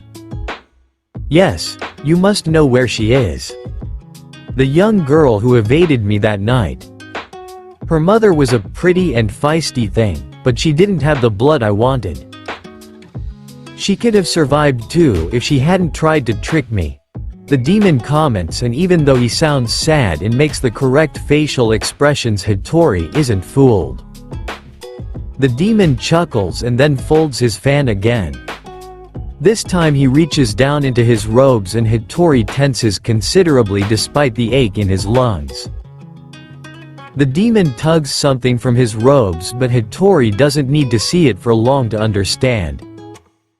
It's silk, a silk scarf to be exact. It has a lovely design, but Hattori has seen that exact design before. His eyes betray him as he stirs with recognition. The demon notices and smiles wider, its fangs poking out of the corners of its mouth. You do know of her. She ran away with the other half of this scarf, and I've been searching for her ever since. Now, where is she? The demon murmurs and its eyes shade over with something darker. Hattori takes another step back and then he has to shift to avoid a sudden rising of ice along the ground. He takes a shuddering breath in the cold air and the demon hums and twines the scarf around his fingers. I don't know whom you are talking about, Hattori says firmly, even though he's pieced things together. Prismatic eyes betray the darkness inside. Platinum blonde hair that at the time was caked in blood, and now Hattori can see it peeking over the top of the head. He can also smell the aching scent of death that surrounds this demon. It's strong, almost as strong as the demonic chakra that surged around him the moment that the ice struck. A demon blood art, capable of being used without calling upon it.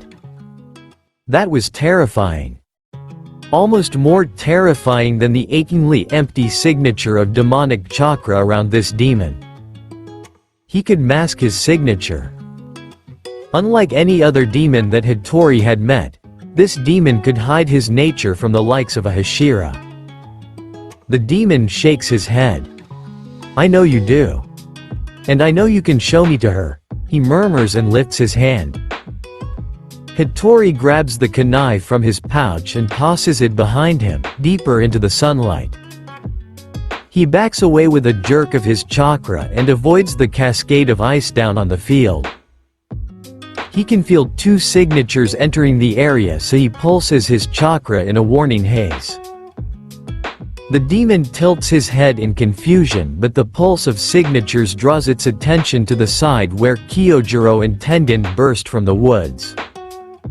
Hattori flickers to them, pushing through a shunshin. He can feel the world spin as he grabs the two boys and then jerks back from the woods, away from the darkness. Just in time as the demon flickers into place where they had stood. Hattori lands back against the snow and flurries rise around him.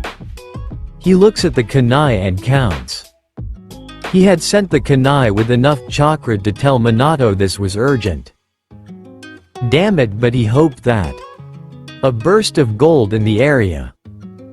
Hattori whips around from it and his blade whistles through the air as he cuts through an arch of ice shards. Kyojuro and Tengen on edge, but they don't fight it when Minato grabs them both. Hattori glances back and meets Minato's gaze before he takes the outstretched hand. Ice begins to rise around them, but in a yellow flash, they're gone. They land in another clearing, but this one holds a familiar blonde. Hattori's eyes snap to the girl as she jerks up from her seat and rushes over to them. Hiroko is immediately checking the boys for injuries even as Kyojuro waves off her concern. Tengen is focused on Hattori instead, his eyes dark and narrowed. Hattori grimaces. He looks over to Minato and catches the wary look that the Hashira gives him. "Hattori, what was that?" Tengen demands. "That was an upper moon," and Hattori swallows the lump in his throat. He looks back at Hiroko and he debates. He doesn't have to hint anymore, doesn't have to say anything more because Hiroko has always been incredibly perceptive. Her eyes go wide and she looks shocked. "He had blonde hair and prismatic eyes," Hattori says. "It feels like a death knell." Kyojuro frowns and gazes over at the shut door. He wants to enter the room, but Minato, Hiroko, and Jigoro have been shut up in the room for some time. He's worried. The patrol they were on had gone well up until Hattori was approached by that strange demon. The demon seemed far too interested in their group. Hell, the demon had chosen to stay close to the sun just to talk to Hattori. That demon, neither of us sensed him. Tengen speaks from Kyojuro's side. Kyojuro turns to face the boy and finds him hunched over with his hands clenched in his lap. Their eyes meet and Kyojuro nods. He hadn't felt the demon either. He's not the best at sensing, but surely a demon as strong as that one is, because his speed was something not even Hattori could track, would be easy to sense? Minato had explained that the lower moons were easy to find because of the way they leaked chakra. Were upper moons different, or was it just this upper moon? And if that was the case, how were they supposed to know? If that was an upper moon, Kyojuro begins, but Tengen shakes his head. That was. Hattori isn't the time to lie or exaggerate. You saw how fast he was too. It was almost like he teleported. He had to be an upper moon, Tengen says firmly. Kyojuro nods and swallows. If that was an upper moon, then we need to pick up our training. He was strong, stronger than I would have thought possible. To protect others, we will have to push ourselves harder. Kyojuro intones with a heavy weight settling on his shoulders. He thinks about Hattori, about the last mission where Hattori encountered a Kazuki and almost died. He thinks about his little siblings. From Gaara to Senjuro to the Kamados and even Giyu and Sabito. Kyojuro wants to protect them all. He thinks about his mother's words to him, back before he had even met Minato. She had told him he was a protector. That he could protect and keep those who couldn't protect themselves safe. Tengen reaches out and grips his arm. Tengen is a few years older than him, but they both share the same beliefs. They want to protect those they care about. They both chose to become strong for their family and they kept training to keep them safe. Kyojuro nods and they share firm looks. They won't fail. They can't. It's just not an option. The door to the room opens and they both jolt to stand. Kyojuro searches as the heads of adults leave the room. He lands on Hiroko and finds her tucked against Minato's side. She's still and so unlike her normal self that Kyojuro feels an ache in his chest. Jigoro passes them both and stops. Be there for her. She trusts you. Jigoro murmurs and then continues walking. He looks like he's aged a decade in that room. Hattori comes to stand at the entrance to the room. He nods to them and turns to head to the front room. I'm going to go get Mikomo, he tells them and they nod. Kyojuro leads Tengen into the room and Hiroko looks up. Kyojuro's chest aches when he sees the red hue around Hiroko's eyes. He won't let that demon hurt her. Not again. None of them will die to him. Kyojuro will see to it. If he has to train until his hands are bloody and bruised, if he has to fight until he can no longer stand or hold his sword, he will. Even if it ends in his death, Kyojuro will fight for his family. Minato finds himself on the roof again that night. This time Hiroko isn't alone. No, this time she sits next to Hattori while she tells him about her mother. Her words are soft and kind, but something in them speaks of immeasurable sadness. Minato understands. He's sure Hattori does too. A loss like that is something that can only be understood by someone who has felt it themselves. She taught me how to fly. How to move through the air like a bird. I always loved watching her up high. It made me feel whole, Hiroko murmurs. Hattori nods and tugs her against his shoulder. He also pats the space next to her for Minato. Minato makes his way over and soon Hiroko is sandwiched between the two Hashira. You loved her dearly, Hattori murmurs. He has a sad smile on his face. At Hiroko's nod, he sighs. I understand. I didn't love anyone more than I loved my brother. Hattori rests against Hiroko's side with his hand on Minato's back as they stare up at the stars. The Wind Hashira is relaxed, portraying his exhaustion from meeting the Upper Moon Demon. Your brother? Hiroko asks softly and turns her head to the man. He's garnered Minato's attention with his words too. They don't often hear him speak of his brother. Most of what they know they have heard from others. Hattori hums in agreement as he shakes his head fondly. He leans forward so he can hug one of his knees to his chest while his right leg spreads out against the tiles of the roof. He was bright. A shining star in a sky of thousands. He was the one I looked for when I was down or when I needed a reminder of why we kept pushing forward. There's a drawn-out sigh and Hattori continues. He wanted so desperately to make a difference. He wanted so badly to protect everyone. Our parents died protecting us, and he wanted to be even half as good as them. Hattori shifts and Minato glances over to see Hattori reaching up at the stars. It almost looks like he is trying to find his brother again. Hiroko reaches her hand up with him as a fond smile plays at her lips. Hattori takes her hand in his and they both drop their arms between them. They stay like that for some time, with Hiroko curled up between them and her hand clutching Hattori's. Her head shifts to nestle on Minato's shoulder and soon enough she has fallen asleep. Minato gives her a few more minutes before he scoops her up in his arms and starts to head down the roof. He enters the room she was sharing with Mikomo and finds the whole group of water breathers tangled together. He lays Hiroko next to Mikomo and watches as Giyu and Sabito shift closer to her.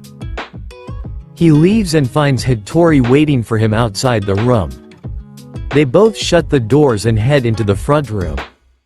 Not many are awake at this time and the only ones that aren't in the room. No, the other two awake are currently sparring in the courtyard. Kyojuro and Tengen are pushing themselves, fighting with their blades drawn as they strive to improve.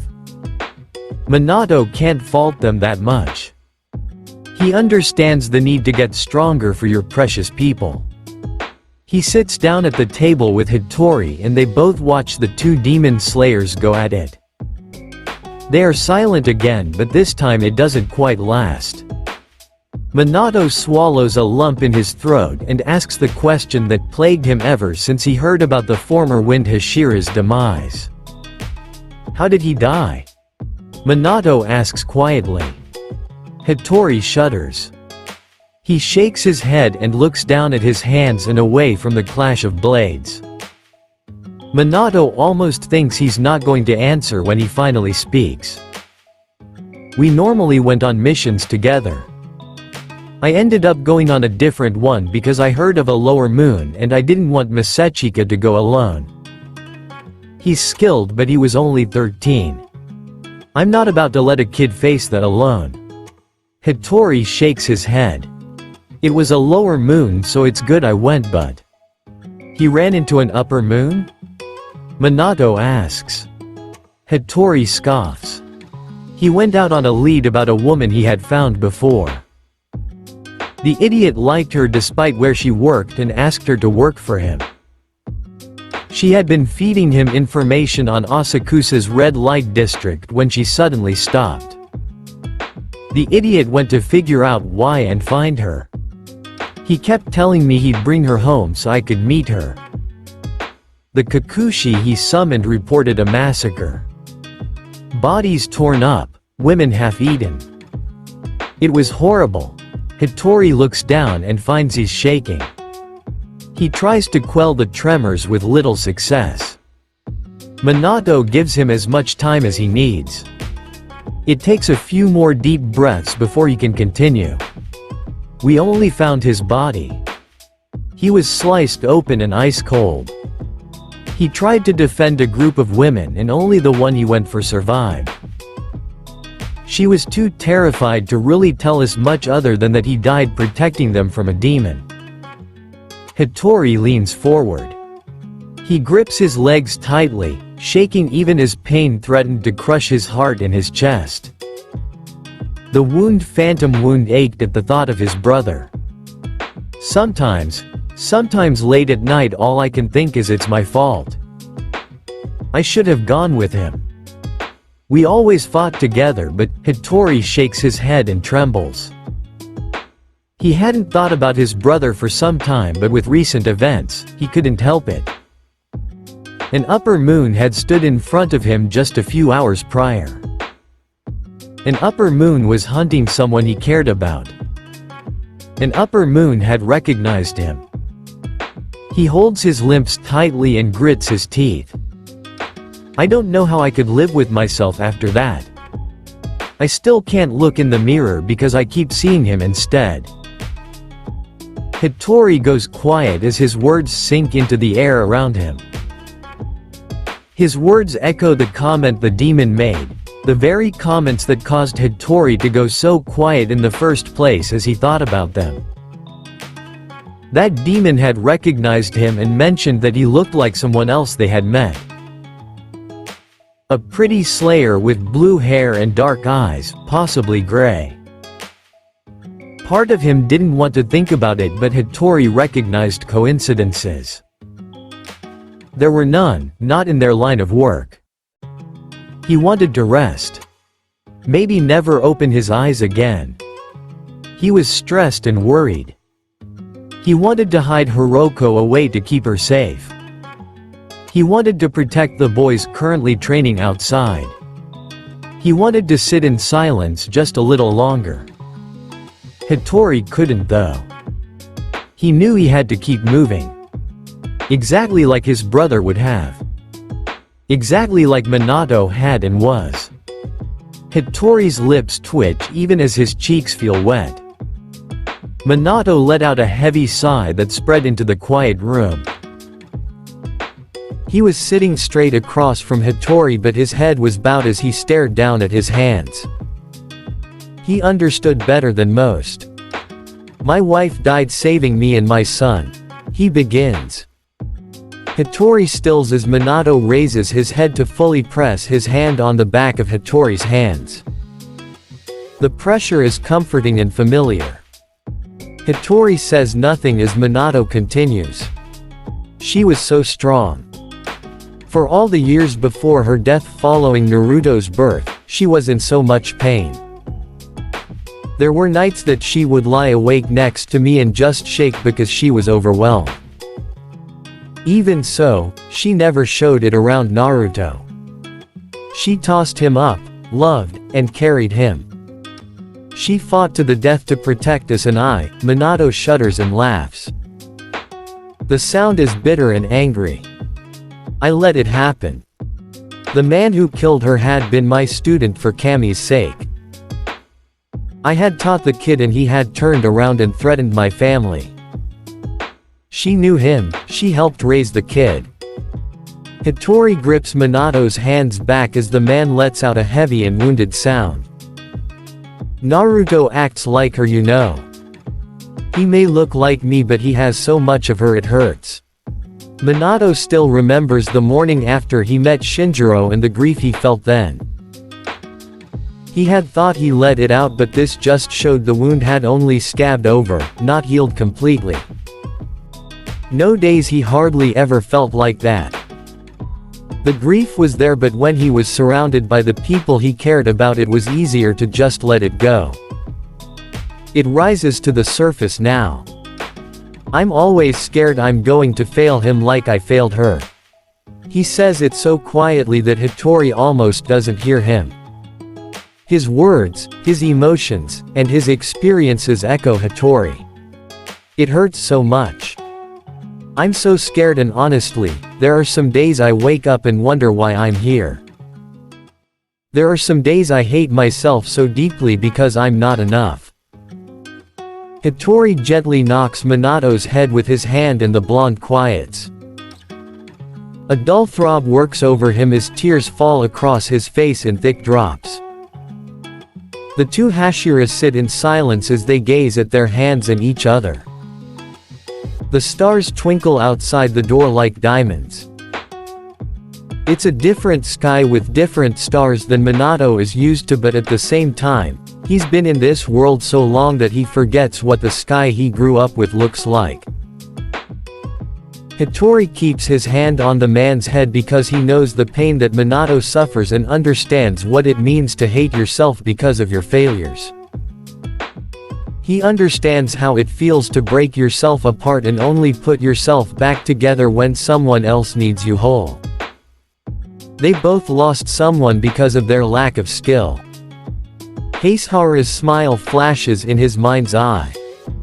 Sometimes he can still hear the boy arguing with him. I see him when I look in the mirror. He had gray eyes and hair like mine, but he cut his short. He never liked how it looked long and complained that mine looked better. Hattori murmurs as his pain echoes in his soft tone. He stews in that admission. His thoughts from earlier surface. Short hair, gray eyes. He can see his brother clearly in his mind's eye and it causes an ache in his chest. Thankfully this time it's not painful but rather wistful. Minato hums softly. You try to act like him, don't you? Quote. Hattori lets out a laugh. This one is more alive than before. Sometimes. He was so serious but I can't. I'm trying because that's what is needed of a Hashira but sometimes, I just wonder if I should give up. Hattori's admission stirs something in Minato. He recognizes himself in Hattori and it aches deep down inside of him. He can't handle the man feeling that way. Not Hattori. Not on Minato's watch. Minato huffs. You are an amazing Hashira, Hattori. Hattori wraps Minato's head with his hand again as a smirk forms on his lips. He pulls away and rises to his feet to walk to the entrance of the Ingawa. His eyes are sharp and cunning, protesting just how aware he is that he managed to stir the side of Minato that loved those around him so fiercely. Hattori looks back with a gentle gaze. You are a great father. He says fondly, truthfully. It sucks a great out of Minato and just when Hattori thinks the man is going to sob he comments, much better than Jigoro. Minato groans instead of crying. He laughs through his sobs and he's smiling past his tears because he loved Hattori's need to joke.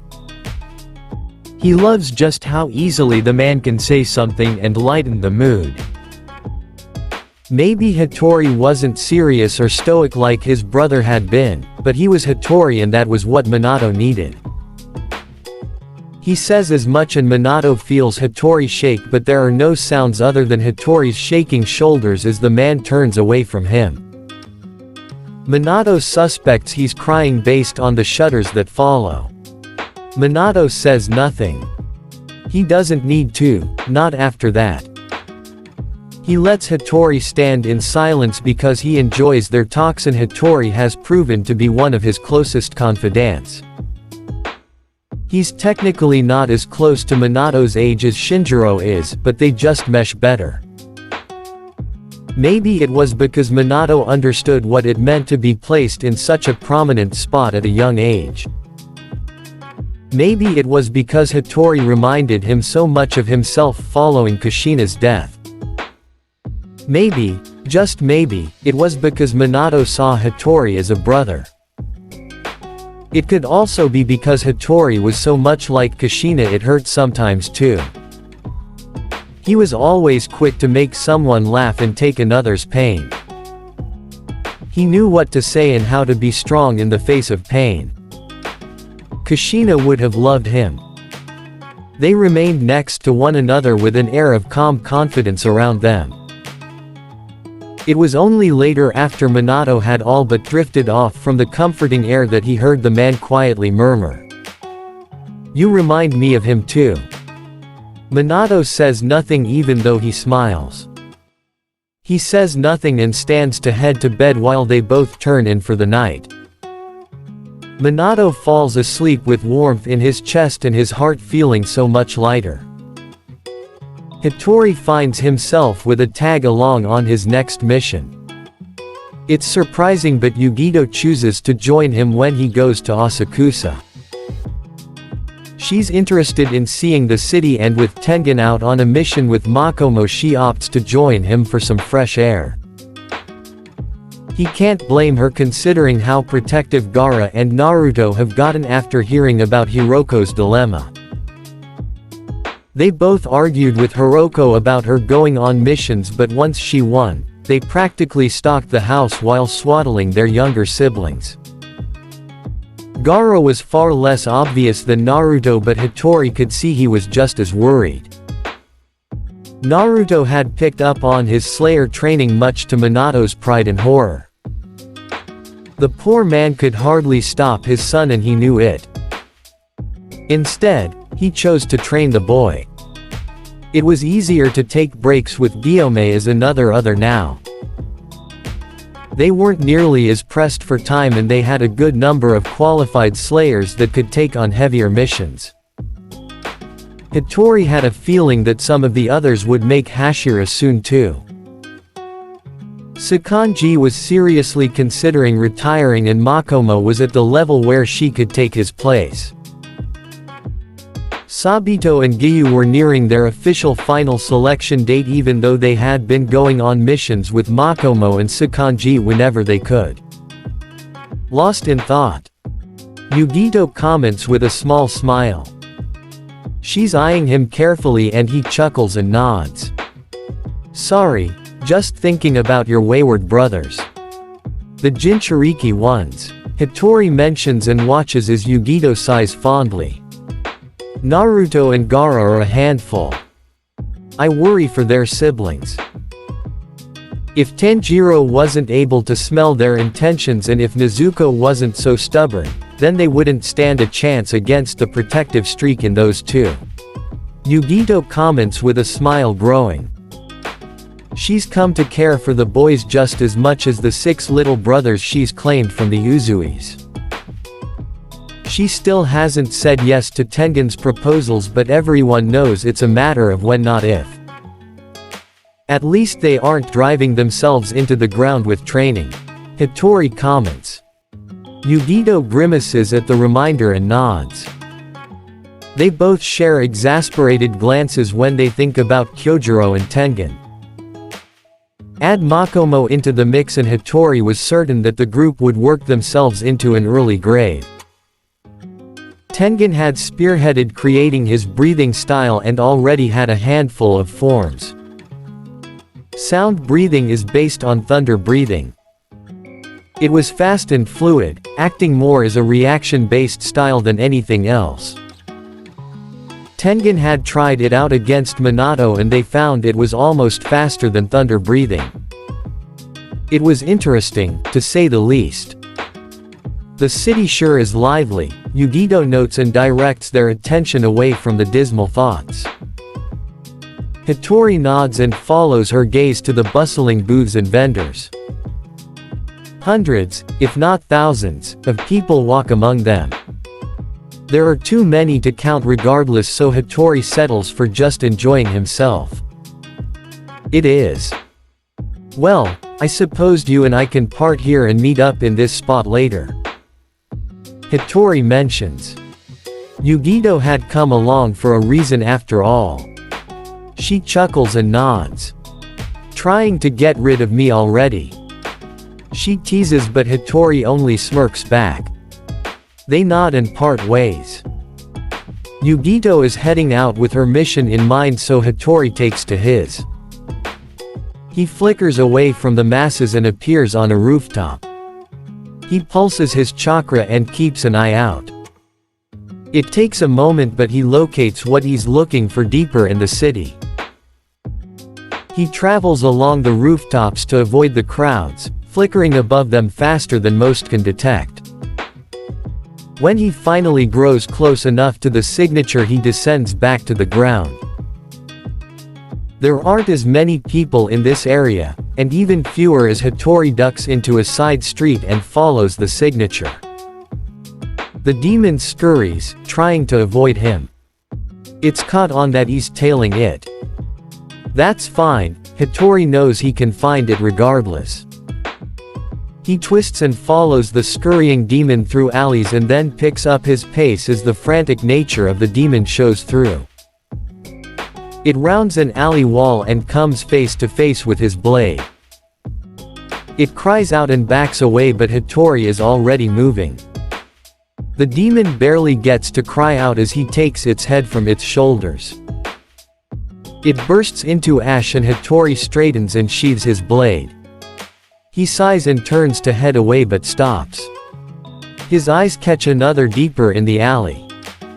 Blue eyes meet his, and the figure shakes their head. You slayers are shameless. Even in Asakusa, you wield blades like they are commonplace. Aren't you aware of the laws? The figure says. Hattori raises a brow and hums. Perhaps you should enlighten me since it seems like you know more than I do. Then again, you don't seem surprised by the demon, so if you know about that then why are you bothering me? Quote. The figure walks closer. Their dark hair is kept in a long ponytail and they are dressed in a familiar uniform. Hattori knows the uniform is one worn by Imperial guards. His mind flashes back to the mess Minato got himself into. Were the Imperial guards keeping an eye out for them more often now? Hiroko and Kyojuro had also run into one before. He was young for an officer, but Hiroko had gathered his name was Akuto. The current opposer just tilts his head and his ice blue eyes shift over Hattori's person. You don't look like a simple slayer. You must be of a higher rank than the others. They comment. Hattori raises a brow. Oh. So, you have met more of us. Then it makes even less sense why you bothered approaching me in the first place, kid. Hattori comments and starts to walk ahead. He comes to stand in front of the boy and takes him in completely.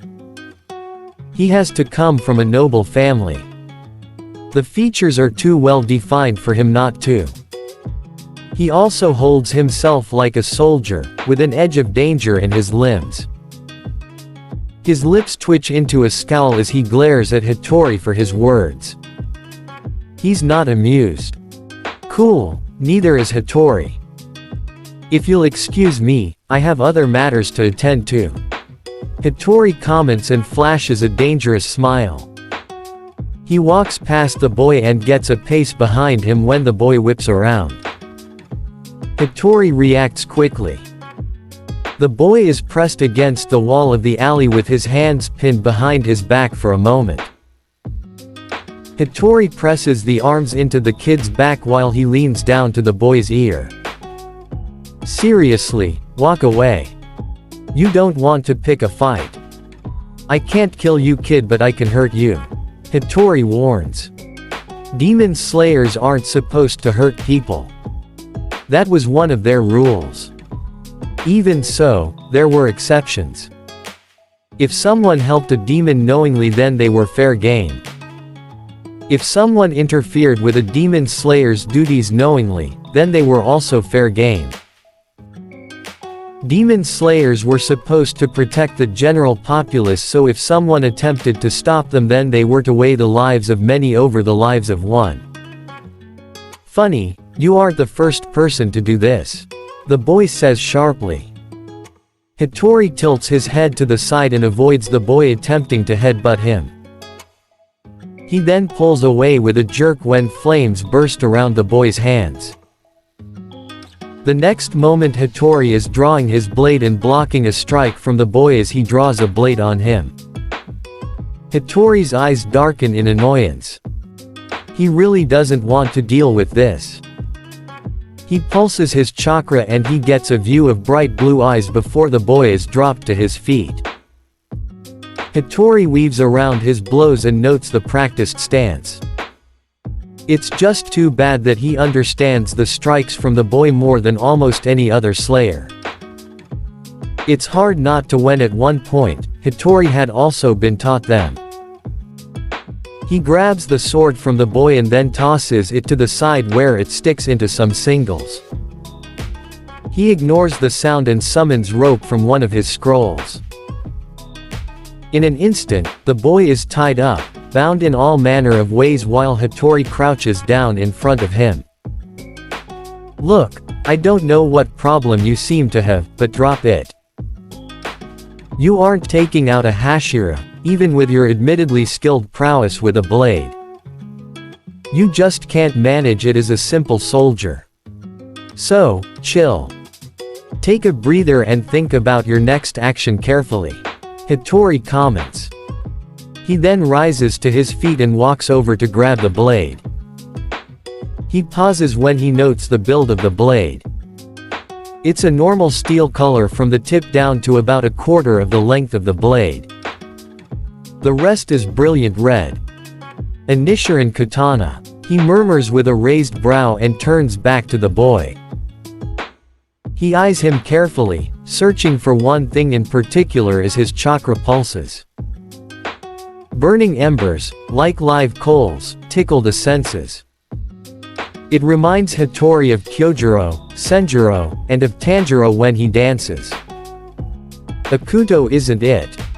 Hattori notes. He watches as the boy's eyes widen in surprise. Hattori sets the blade down next to the boy carefully, just out of reach. He meets the boy's icy eyes and notes that the darkness in them is more than bitter. "What is your beef with this kid?" Hattori asks and sighs. He knows about the conversation that this kid had with Hiroko. He also knows about how heated he made the girl because she had ranted to him about it. An imperial officer with the gall to call demon slayers illegal and complain that they weren't doing things properly. The girl had just about screamed until Hattori reminded her to calm down. Still, he was surprised. Very little brought the girl up to temper. It took her admitting what she had seen in the mines and what they reminded her of for Hattori to understand. She had also ranted about how stupidly pretty the boy was while also being an ass. Hattori could agree. "I don't really care about you other slayers. At least you were careful and kept civilians out of your mess." Akuto snaps back. He's drawn into himself and is controlling his breathing from where he's wrapped up in the rope. Hattori hums and nods, inclining his head. Fair, but compared to getting wrapped up with demons, at least we don't make a huge mess of things. People get hurt, that is true, but it's not our intention. Even so, I can understand your frustration. It would be easier if we were acknowledged, but the Emperor refuses to admit that demons exist. Maybe if something happened to him or his rule then that would change, but as it stands that is not the case. Hattori notes and rises to his feet again. "Look, stop interfering. You are only causing more problems and making our jobs more difficult. I'm sorry for whatever mess demon slayers caused for you, but take it from someone who has already lost so much, revenge isn't worth it." Hattori tells him with a firm look and then turns. He waves behind him even as silence falls in the alley. He doesn't look back. He continues walking, melding with the crowds and heading back to meet Yugito. He tries not to think about the kid, but something about the boy is ringing in his head. Akuto looked familiar, but Hattori wasn't sure from where. He doesn't ponder it long though, choosing to instead focus on the task at hand. He tries to locate Yugito, but several chakra signatures ping, higher than normal. He frowns and tries again, but this time locates a familiar rush of chakra that can only come from a Jinchuriki. He follows the pull, shifting through the crowds. He continues to follow the pull of chakra up until something rushes over him. The hair on the back of his neck rises and he suddenly stills. His eyes go wide. He can feel a dangerous aura somewhere close. He looks around and swallows tightly. He sees them, across the throng of people. The demon smiles at him before covering their face with a golden fan. The prismatic eyes meet him and the demon looks more than delighted. Several people pass and the demon is gone. The feeling of eyes is too. Hattori makes a half-aborted step and ends up colliding with something. Or rather someone. He jerks around and plasters on a soft smile even as his heart pounds. "I'm sorry, I didn't see you there," he comments softly. The person Hattori ran into turns to him and Hattori notes their handsome features and their long dark hair. They are wearing a nice blue yukata too, one that was nearly splattered with all the groceries the boy was buying. You okay? Hattori asks when he sees the boy flinch. He reaches out and offers a kind smile. He's still unnerved but he hopes it comes off as genuine. He can't sense anything through his chakra, or more aptly his senses feel overwhelmed and frazzled. He doesn't quite understand even as he tries to find Yugito again. The boy tenses when he does and then offers a tiny smile as he speaks. He looks away and takes the purchases Hattori offers him.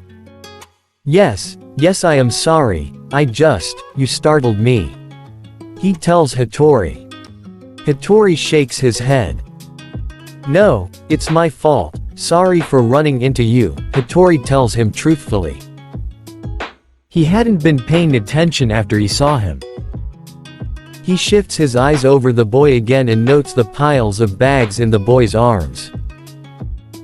There are a lot of them and even though the boy isn't struggling, Hattori wants to help. Would you like some help? He offers and watches the boy go tense again. He almost thinks that the boy is going to refuse and bolt from him but instead he just nods. Actually, that would be nice, so long as it's not a bother. The boy accepts with a smile. The smile mimics the tightness in Hattori's chest that is steadily growing lighter the longer he spends not thinking about the odd occurrence earlier. If that demon really was here then he would have gone after Hattori. Right. Why would he wait? Hattori inclines his head and offers to take some of the bags. When the boy doesn't protest, Hattori takes some of the heavier purchases in his arms. Very well. Where are you headed? Oh, and my name is Hattori. Hattori offers when he realizes he hasn't introduced himself to the boy. The boy flushes at him. Well, that's intriguing. Hattori notes that for later with a touch of amusement. It helps him to relax. Maybe he's being stupid but he can't help it. He just wants to think that he's seeing things. That he made up that image of the upper moon. Utakata, and to a nearby clinic actually. Utakata returns the introduction. He flushes even more when Hattori smiles and gestures for him to lead the way. It's a rather cute look on him. Utakata turns and guides him along the roads. He is careful to avoid the bustling streets and then stops as he guides them through side roads. Hattori would worry about his intentions if he wasn't skilled enough to take care of himself. He wonders briefly about Yugito but he still can't sense her. Maybe he messed up his senses earlier. Could it have been Akuto? Hattori doesn't know so he sets it aside. They finally stop at a blank wall. Hattori raises a brow but Utakata turns to him and offers a sheepish smile. I can take the items now. Thank you for your help, Utakata says. He reaches over but Hattori hums. I thought you were going to a clinic. I hope you don't think so ill of me after we just met, Utakata-san. Hattori teases. Normally he wouldn't dare tease someone he had just met, especially in passing, but he can't help himself. Utakata looks shocked at his words. His face is still red but he tilts his head. I am, and I don't think negatively of you, I just know that not a lot of people would believe me if I told them everything. Utakata notes and grimaces. Hattori shakes his head and hums. Try me, he speaks. Utakata opens his mouth to refute him again but then he sighs. He looks back up and debates before nodding. All right, you asked, Utakata notes and steps right through the wall. Hattori goes still. His eyes widen. What the hell? I I. Drabble hell rhymes with. Akuto grimaces as he grips the ropes with his bound hands. He pulses and fireworks from his hands to surround the fibers. Once they've been weakened enough, He pulls the ropes apart, tearing through. The rope falls around him in a heap. He ignores the burning in his wrists and walks over to his blade. He stands with it in his grasp and glares at the spot where his opponent had stood. The Slayer was skilled, more skilled than Hiroko and Kyojuro. He had to be of a higher rank. From what Ikuto had gathered, that meant he was on par with Minato or close enough. He could know who Minato was and where Ikuto could find him. Though, after that bout, Ikuto could tell that he was outmatched. The suspected Hashira had moved faster than he could track. He also had moved a lot less like a slayer and more like a soldier. It stirred something in Ikuto's memory. He wasn't sure why, but he could swear that he had met that man before. He sighs and grimaces, rubbing the back of his neck. He had detoured from meeting B when he saw the man. He breathes and then sheathes his blade. "Yo Ikuto, you're looking a little beat." "That's not that neat," a familiar voice calls. Ikuto sighs and rubs his temples. "B, please don't. I don't want to hear you rap terribly right now." Ikuto comments and looks over at the man. He finds him standing not too far away. He also notes the grin on B's face. "Well, you'd think it was swell when I tell you what I found.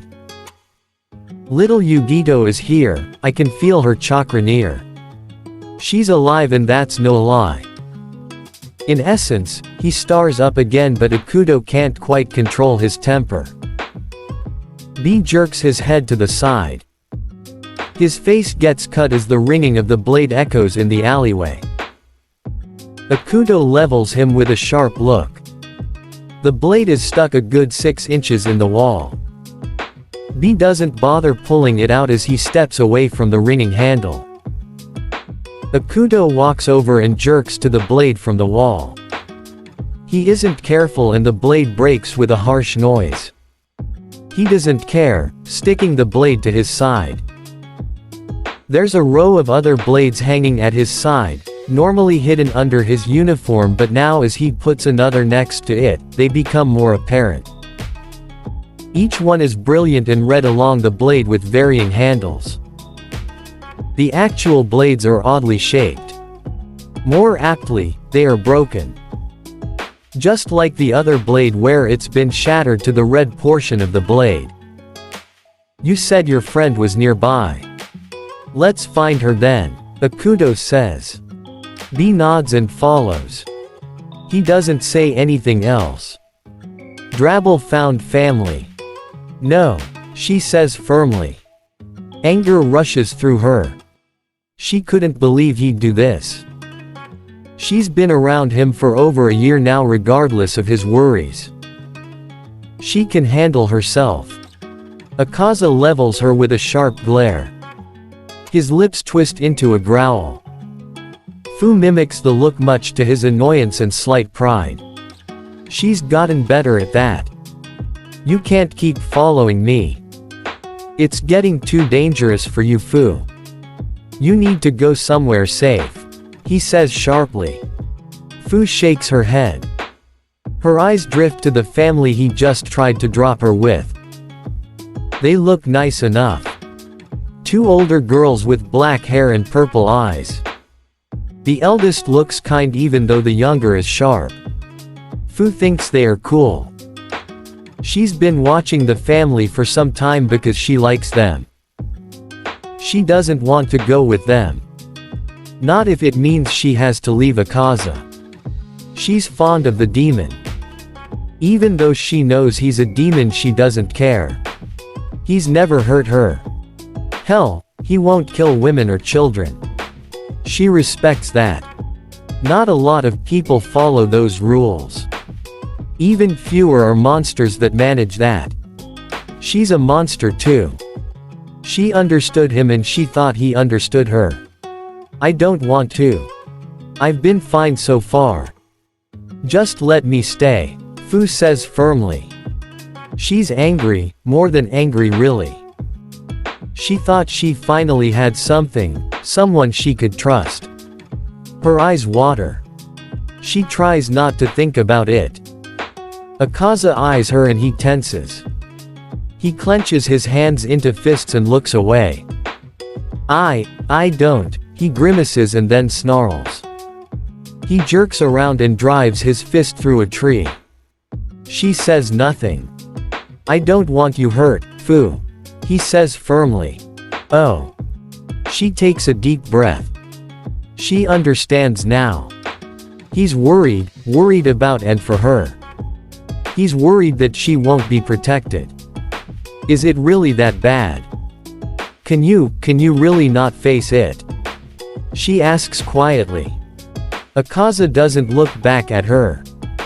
It's an answer even though he doesn't speak. Okay, she whispers. She doesn't want to, but well, she can't help but think about what could happen. If Akaza can't protect her from whatever he's worried about, then she should probably listen to him. He cares. I'll check on you, he tells her softly. She nods and takes a step back. She's shaking. Her wings flutter and shatter. She turns away. It's been almost 3 years since she met Akaza. Fu didn't think she'd ever have to leave him. After all, monsters understood monsters. Chapter 28. Dawn of the Beginning. Minato has learned not to take his feelings for granted. He stares up at the ceiling of the Rengoku estate. He feels odd, and out of place. Something is going on, something is trying to occur. He knows better than to dismiss his feelings, but he also knows that things are going well for them. As far as he is aware, everyone is safe. They may be on missions, but none of them are in danger. The only ones who could be in danger are currently in Asakusa. Hattori and Yugito. It stresses him out to think of them in danger. Yugito is exceptionally skilled and Hattori continues to push the bounds of his understanding of chakra following his close encounter with death. Even so, Minato knows better. He grits his teeth and rises to his feet.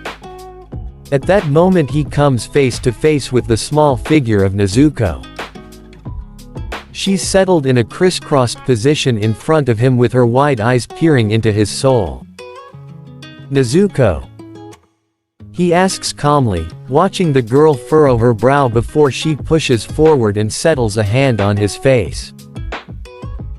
Minato stills with the girl, his annoyance fading into a questioning gaze as the young girl trails her hand up the side of his face. She smiles. Minato Oji, you looked stressed. She says softly with a gentle smile. She has her mother's smile, that's for sure. It's disarming and gentle. She also has her father's ability to detect what a person is feeling. Not quite as easily as Tanjiro with the kid's unique nose, but still a fair amount. Nezuko was good at reading just about any of the regular residents in the home, and she had even managed to catch Sakanji off guard more than once. Minato's face softens and he reaches out to ruffle her hair. She pouts at him when the strands end up all over her face. "Ah, sorry Nezuko. I'm just worried. I keep feeling like something is wrong, but I just can't place it. I'm restless," Minato tells the girl and shifts her into his lap as she peers up at him. Her pink eyes showcase an understanding that not many 4-year-olds have. "Perhaps you should go check on them." Another voice calls and Minato looks up from the girl on his lap to see Tanjiro standing in the doorway. He leans down and Nezuko shoots over to her father in a burst of chakra. She's gathered quite a lot on how to use the energy just by watching the others. She shows promise with it. Tanjiro catches the girl and swings her up into the air. She giggles and laughs, hands in the air as he sets her down on his shoulder. Minato rises to his feet and smiles at the sight. Why don't you go check on them if you are so worried? You finished your mission and both Tengen and Makomo just returned from their mission. They can watch the house. Tanjiro says and then has to grab Nezuko when she nearly jumps off his shoulder. Makomo is back. She cries and wiggles in her father's grasp. He laughs and sets her down, letting the girl sprint from the room in search of her darling older sister. Minato watches her go and shakes his head. He then turns to Tanjiro and ponders the idea. He could go and see how Hattori is faring. Maybe even get the Hashira and his tag along home sooner by offering them a ride back. Minato. A voice calls and Minato stalls in his thoughts as two figures make their way down the hall. Well, three, but with the pink-cloaked monkey currently clinging to Tengen's shoulder, Minato feels like he can forgive the miscount. Makomo is chatting with the girl while Tengen lets her climb on him. He's the one who called for him and he stops when he sees the two adults coming closer. Makomo gestures for Nezuko to get down and the girl pouts but listens, allowing Makomo to help her down before the girls go back to the living room. Makomo greets the adults briefly before they go, listening to the 4-year-old chatter about all sorts of things. She's definitely more vocal than her older brother. She's also not afraid to speak her mind even if she is incredibly sweet most of the time. What was it? Minato asks when Tengen refocuses on them. The tall teenager grimaces and sighs. I was going to ask if you knew where Yugito went. I've looked everywhere but I can't find her. Naruto told me to ask you. He says and looks at him imploringly. Knowing the worrying nature of his fellow shinobi, Minato nods and answers quickly. She's with Hattori right now in Asakusa. Actually, I was thinking of heading over there. Would you like to tag along? Minato asks. Tengen looks surprised at the notion that Yugito left the safety of the estate without him, but he nods in agreement. Tanjiro hums and nods. Actually, I could use some things from the city too. Kai wanted some of those cakes you found last time, Minato, and I'm sure Kagaya would appreciate some more of those ointments we grabbed. Tanjiro notes. Minato nods, frowning again at the reminder of Kagaya. He's been struggling a bit more with the cold season and because of that, his condition has worsened. He tried not to let the others worry for him, but it was hard for any of them to not feel for the young master when he was suffering. Minato found some better medicines in the city last time, so perhaps he could find some more. That way this trip wouldn't just be for his sake. That sounds like a good idea. Give me a second to see if Makomo can watch things while we are gone. Minato says and walks past the other two to go and check on the water breather. To his surprise, he finds the girl isn't alone with Nezuko. Rather, standing next to her with another beside them is Jigoro. The Thunder Hashira pauses when he sees Minato and he inclines his head sharply. Makomo has a slight look of annoyance on her face, but Minato can only tell because of how much time he spends with her. He's certain that Jigoro can't tell. Jigoro, quite the timing. What can I help you with? Hiroko is currently on a mission with Kyojuro if I recall. Minato starts but Jigoro shakes his head. I was coming by to introduce my newest student and to check on Hiroko, but she let me know her mission wouldn't finish for some time. I was looking for you and the other Hashira as I am going to name Kaigaku here my Suguko when he is ready. Jigoro calls. He turns and nods at the boy. Minato turns to him and catches the dark gaze. Kaigaku is relatively young, probably the same age as Tengen's twin brothers. His dark hair is cropped in short choppy spikes against his head and he looks underfed. Likely an orphan or has a similar story considering his circumstances. His eyes are a familiar blue, much like the majority of the children in their care. Overall, he seems like a normal kid, bar his situation. I wanted to see if you could check if he has chakra, Jigoro says and looks back at the boy. Kaigaku, this is Namikaze Minato, but the kids just call him Minato or Oji. He is the Storm Hashira and a former shinobi. Jigoro informs the boy. Kaigaku nods and inclines his head to Minato. Something swims in his eyes but he holds his tongue as Minato sighs. I can check but my schedule is quite full in regards to training him. If you want him to learn chakra exercises you'll have to negotiate with one of the kids. Minato mentions and offers his hand to Kaigaku. He offers a small smile, something to break the ice. Kaigaku eyes him warily but takes his hand. Lightning briefly sparks but it's about as light as Makomo's affinity with water. Well, that answered that question. Minato looks at Jigoro and nods. He has chakra and an affinity for lightning. There isn't a lot there but probably enough for him to learn what you and Shinjiro learned. Jigoro nods and Kaigaku offers a sharp incline of his head. His brows are furrowed and he looks deep in thought over the notion. What's this I hear about a lightning affinity? A familiar voice calls and Minato looks up in surprise to see Hiroko and Kyojuro both entering the house. Immediately her eyes zero in on the newcomer and she pauses, brow furrowed. She has a mark along the side of her face. A hastily healed wound that has yet to be cleaned of the blood. Minato moves to her side but he's not as fast as Makomo as the girl practically teleports to Hiroko's side to cup her cheek. Hiroko blinks in surprise when Makomo touches her cheek and then realization sparks in her green eyes. Oh, sorry, it's healed. I just forgot about the blood. Do you have a cloth?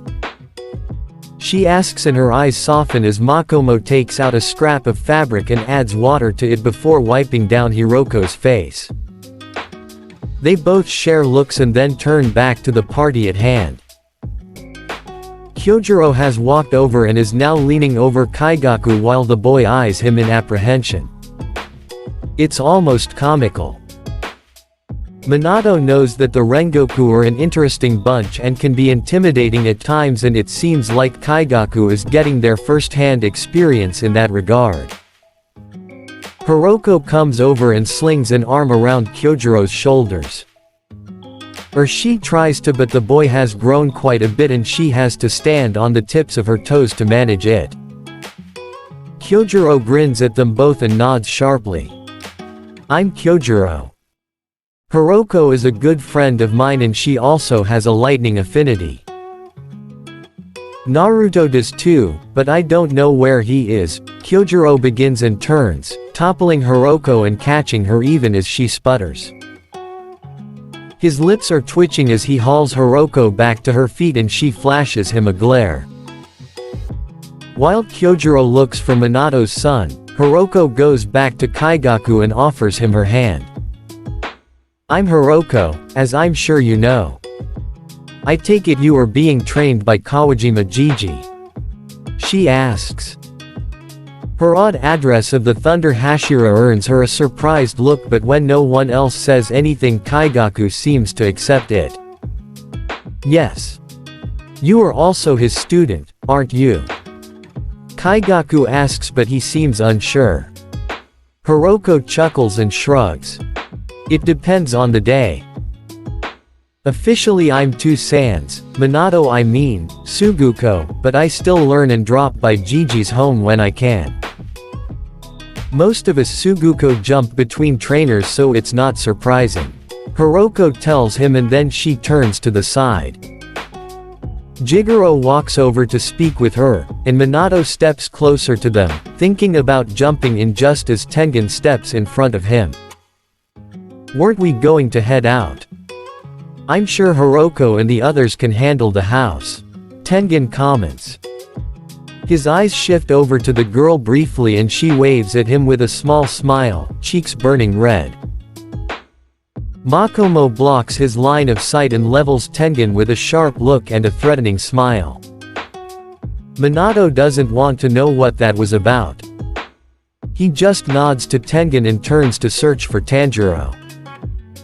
He doesn't have to go far as the man is informing his sons about the situation while Naruto shows Kyojuro his latest success in flame breathing. "Ready to go?" Minato asks. Tanjiro nods while Tengen sets a hand on Minato's shoulder. He reaches out and the moment that Tanjiro takes his hand they flicker away in a burst of golden light. Hattori pauses just inside the barrier. The world fades behind him and he can feel a disconnect between his mind and his senses as he realizes that he just entered a pocket dimension. Interesting. Utakata stands a few feet ahead, eyeing him calmly.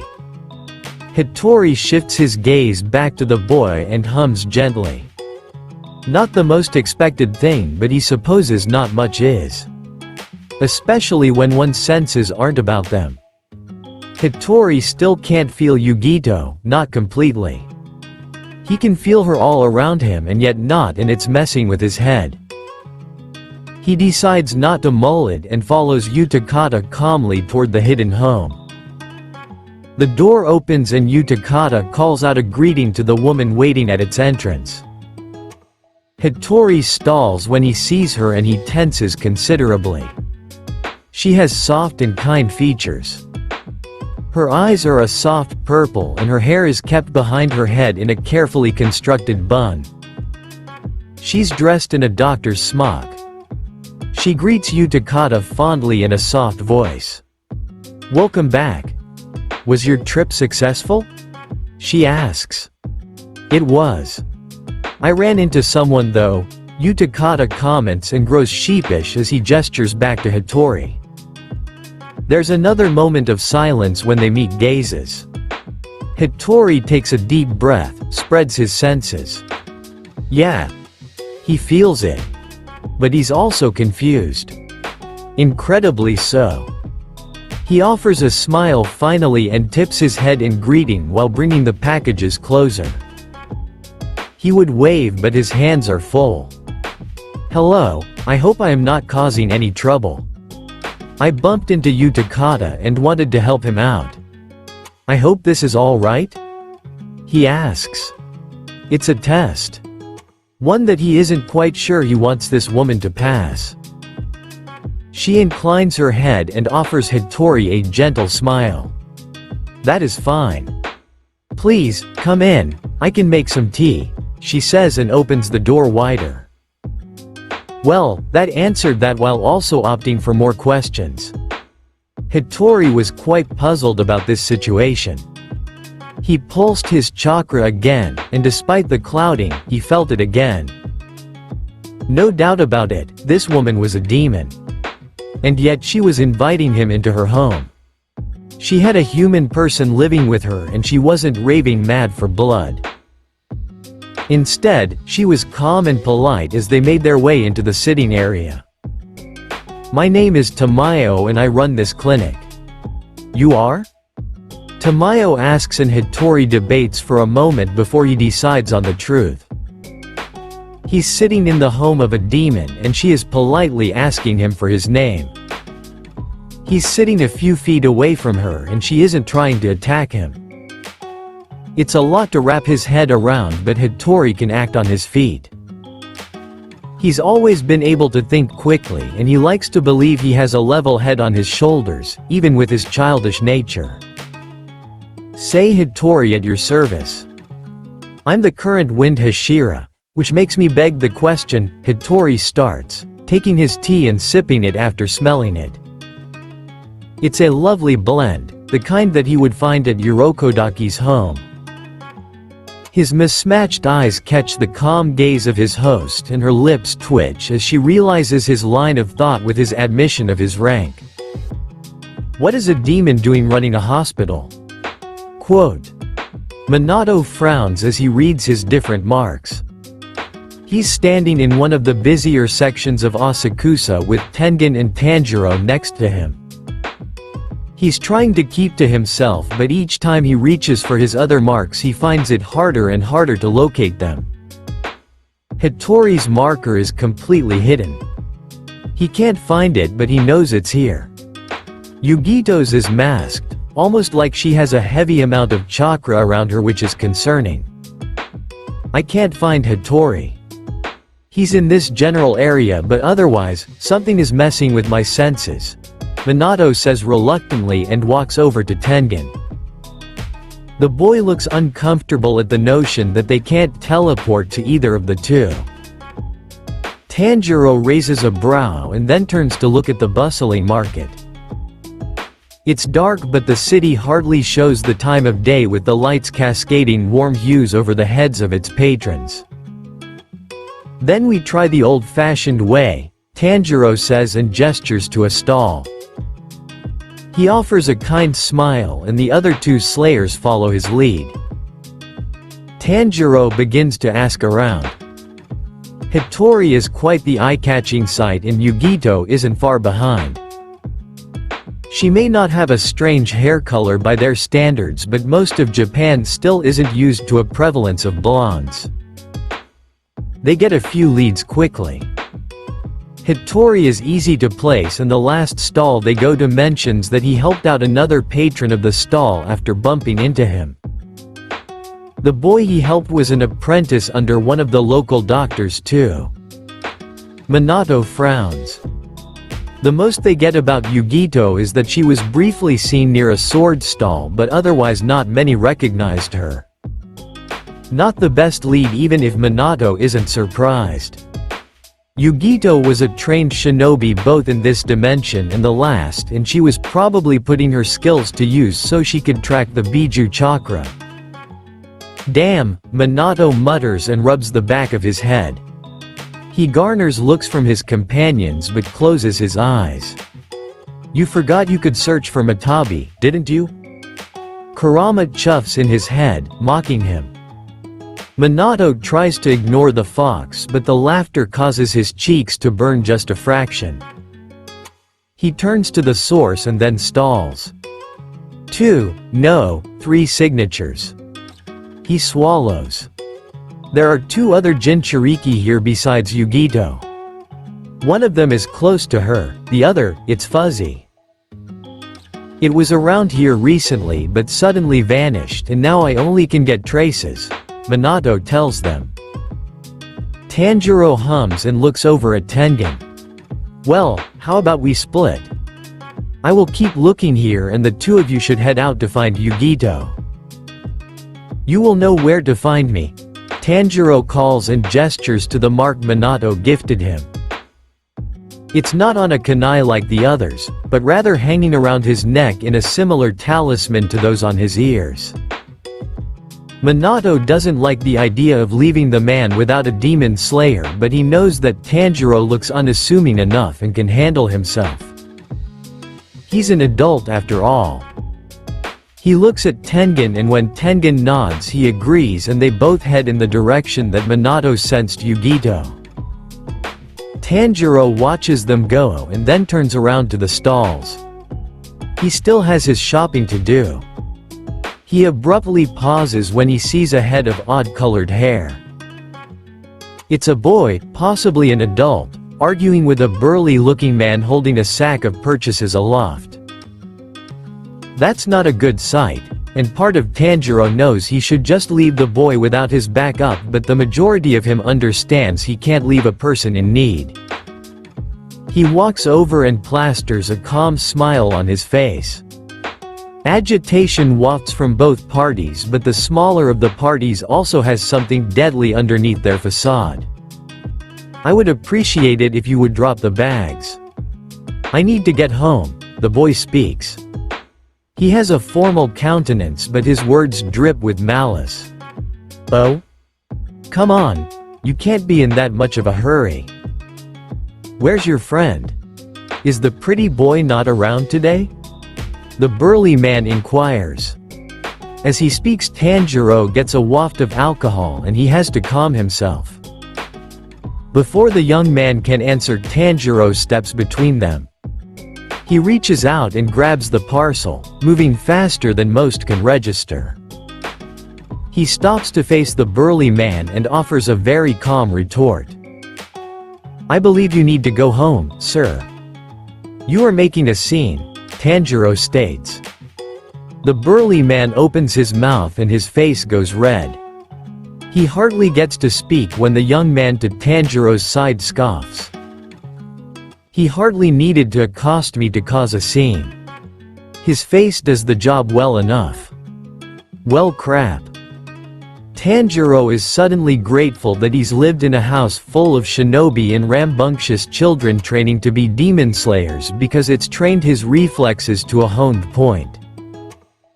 He takes a sharp breath and as the burly man lunges for the young man, Tanjiro intercepts and grabs his wrist. His face is still of a calm countenance, but his eyes radiate something more as he meets the gaze of the would-be assailant. The burly man is stuttering in shock, staring at the thin hand circling his wrist that stopped his huge arm in its tracks. Tanjiro isn't even shaking. I don't think that is wise. I seriously suggest you head home, Tanjiro says once more. He hardly has had to use force against anyone after he left his mountain home. In fact, he's never used force against a person maliciously, only animals. Even so, Minato and Shinjiro made sure everyone in their home could defend themselves and others enough to wait for help to arrive. Tanjiro was still dealing with his sickness, but thanks to the girls he could hold his own about as well as the kids could bar the Jinchuriki. The burly man stutters and Tanjiro gives him a light shove. He stumbles and then scrambles to his feet before rushing away. Only once he's out of sight does Tanjiro turn to the other party. He offers the bag of goods to the boy even as he catches wary eyes. The boy has unusual eyes. In fact, they reminded Tanjiro of his wife's eyes. Sorry to have butted in, I just couldn't help myself, Tanjiro says and gives a gentle smile. The young man stalls. He's looking at Tanjiro oddly. Almost in familiarity. The young man huffs. If you really wanted to help, then you could have let things be, he comments and then observes Tanjiro again. Tanjiro chuckles and would have continued to laugh with the boy if it weren't for the tickling at the back of his throat. He raises his arm to cover his mouth as he coughs. It's hard to keep the cough at bay, but he manages even as his eyes water. Perhaps using total concentration on a normal person wasn't wise, but it wasn't like it would kill him. It was just his lungs telling him to take it easy. Are you going to kill over and die after that? The young man demands. Tanjiro shakes his head and chuckles again, though his eyes are closed this time thanks to the water brimming in them. He wipes it away and hums. I'm okay, just a bit of sickness that I had to deal with. I acted a little rashly was all. Tanjiro tries to reassure the boy. He scoffs. That sounds like a chronic cough. Have you been getting treatment for it? He asks with a raised brow. Tanjiro nods and then shrugs. Whatever I can. Our doctors aren't the best, he tells the boy truthfully. Even though the general doctors at the estate weren't terrible, they were far from the best. Hiroko and Mikomo were still the most skilled healers next to Tengen's wives who were learning chakra-based healing from them. Come with me. My master can help you, the boy suddenly says and reaches out. Tanjiro blinks as he grabs the purchases and starts walking. The young man turns his head to bark at him. Come on old man, I'm not going to wait forever, he says. Tanjiro debates but honestly it can't cause harm. He follows the boy. Minato can find him regardless. Tengen spots Yugito first. She's talking, or listening, to a man with dark-colored skin and light hair. Minato recognizes him as Killer Bee instantly, but he can see the confusion on Tengen's face before he recounts the tales from Yugito about her estranged cousin. Killer Bee, what a surprise, Minato calls out and watches with amusement when Bee jumps and turns to him. Yugito turns as well, and when she sees Tengen she comes over to ask him what's going on. Killer Bee grimaces and glances between Tengen and Minato. Yo, Lord Fourth. You must be the caster of this disaster. Fled through teleportation on a strange vacation. Killer Bee raps, waving his hand around. He's still frowning at the end of it, but Minato can hardly fault him. Out of all the Jinchuriki, Bee was treated the best. I made sure of that. He was the most likely to feel slighted by Minato's actions even if they weren't quite the cause of this. His emotions led to Naruto losing control and spiraling this mess to where they were now though, so he would take responsibility. That would be me. I take it Yugito explained everything to you? Minato asks. His senses are itching, on edge. He doesn't feel safe, but for all the annoyance that Killer Bee has directed at him, it's not from him. Minato wants to look around, but he also doesn't want to be paranoid. What's wrong with his sensing today? You cast all of us down to the last into this realm. It's bound to overwhelm. Bee calls and walks over so he's a foot away from the rest of them. Yugito sighs and turns to face her mentor. He may have brought us here, but it wasn't fully his doing.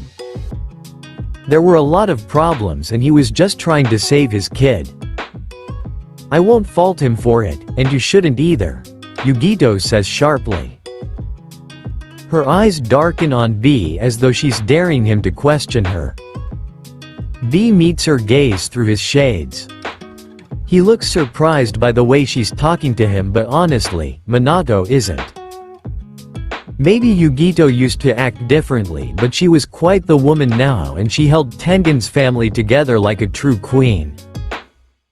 Makio might have also rubbed off on her if Minato was being truly honest. Very well. I guess this is swell, Bee says and turns back to Minato. Speaking of which, you've got yourself into a stitch. Be watching, because the dragon is snarling. He's coming for you, protector, Bee says in warning. Just as he speaks, Minato's senses flare. Tengen jerks next to him but can't do much more as Minato spins and brings his blade out to block. Ice blue eyes meet the brilliant sky. A shudder racks Minato's limbs and then the world explodes into a blaze of blue fire. Tanjiro stalls. He's staring at the odd home he just entered and he comes face to face with a familiar figure. Hattori? Tanjiro asks and raises a brow when the Hashira stalls and looks up at him. He just entered behind the young man he was following, Yoshiro, he found out.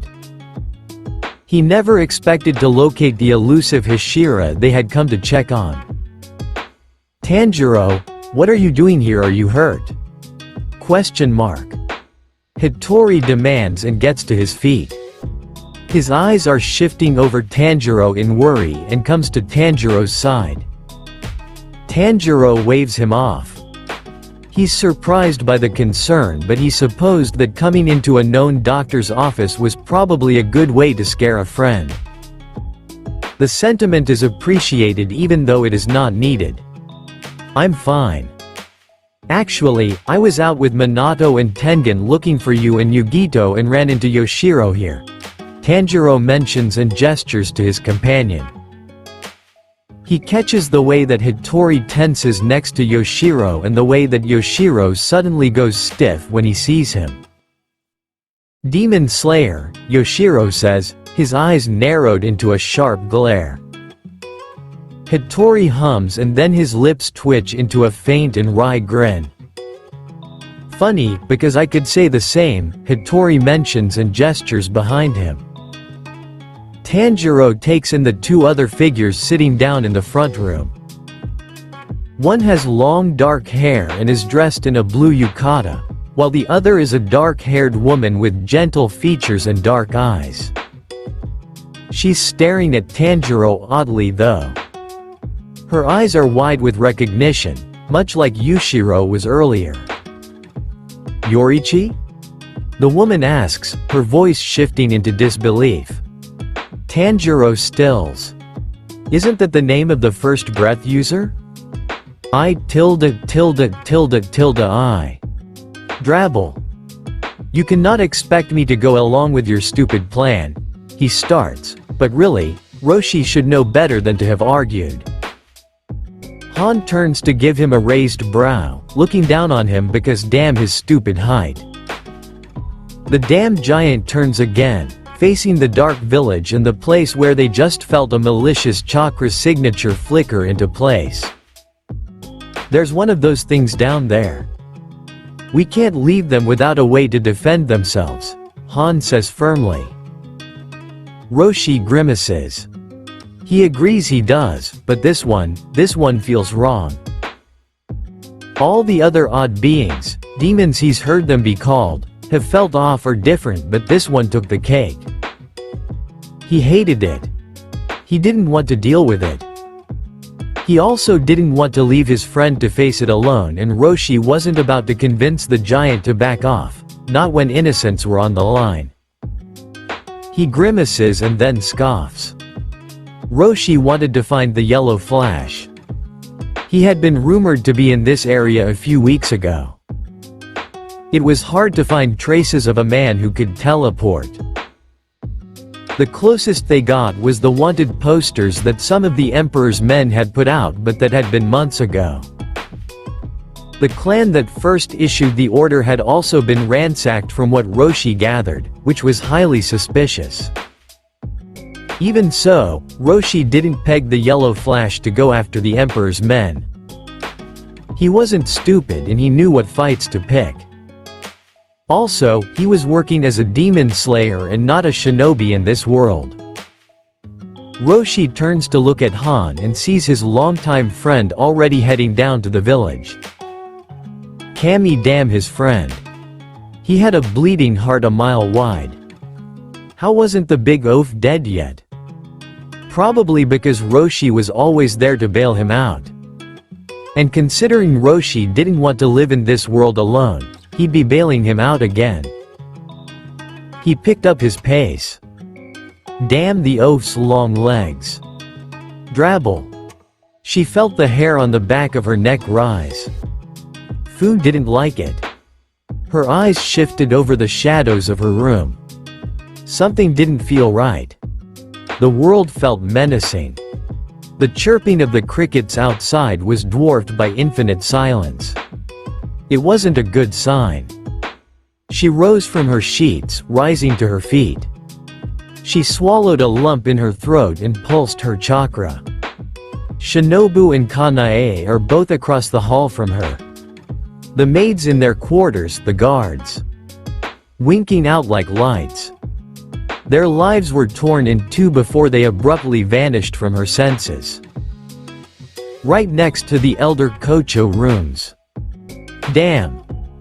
Fu rushes from her bed and soars down the hall. She hardly realizes that she just rushed past Shinobu getting up for the night or the girl shouting after her. She always called Fu a wild child even though she said it fondly. She and Kanae have been endlessly kind after their family took Fu in when Akaza left her. The elder Kochos were sweet and they managed their family well. They supported the nearby village and were doctors. Shinobu and Kanae were both studying to become doctors because of them. Fu prayed and hoped she was wrong. She prayed her senses betrayed her. And she sprinted into the elder Kocho's room. The air reeked of blood. Bodies were strewn across the floor. She had to swallow bile, and only years of being exposed to gruesome sights kept her from losing her dinner. Fu focused on anything other than the two bodies torn apart on top of one another. One the elder Kocho, the other his wife. He was strewn over her protectively even if it had been a futile effort. The one responsible turns to the doorway and grins in the glimmering moonlight shining through the doors leading out onto the Engawa. The soldiers are also strewn about and he has an armored arm in his grasp. It's missing a body. Fu feels rage inside of her. Rage, so consuming she's only ever felt it before when her mother died, begins to build inside of her. She wants to rip and tear. The demon grins at her and lunges. Fu readies her chakra and a glimmering haze surrounds her as she tosses a bundle of fireflies at the demon. She closes her eyes in time and the demon screams as it gets blinded by the flickering light. Fu doesn't have a weapon and she can't wield the sun the way she needs to so she can kill the demon, but she can make it hurt. She can keep it from the rest of the estate and stall until the sun comes up. Her chakra curls around her arms, forming a thick shell that she has been working on. It sharpens to a point and she tosses it at the demon. The demon screams as it's pierced and goes flying out the window. Fu takes a deep breath and then tugs on more chakra. She can hear Shinobu and Kanae running down the hall. Not good. A clone flickers into place and then leaves. It'll keep them safe. She takes another breath and then bursts into the courtyard. The demon is ahead of her. Wings form at her back in a flicker of light. She can do this. She can fight the demon. The demon's head rears up, but it hardly gets a foot from the ground when a huge mace bursts through its skull. Blood rains over the ground and Fu's eyes shift up as the demon bursts into ash. A tall and imposing figure stands over the ashes of the body. He looks over at her and Fu realizes with a start that his eyes are white. He's blind. Unfortunately, this part is over. I hope you enjoyed it. My apologies for all those quotes. Please have a good morning, afternoon, evening or night. See you next time, faves.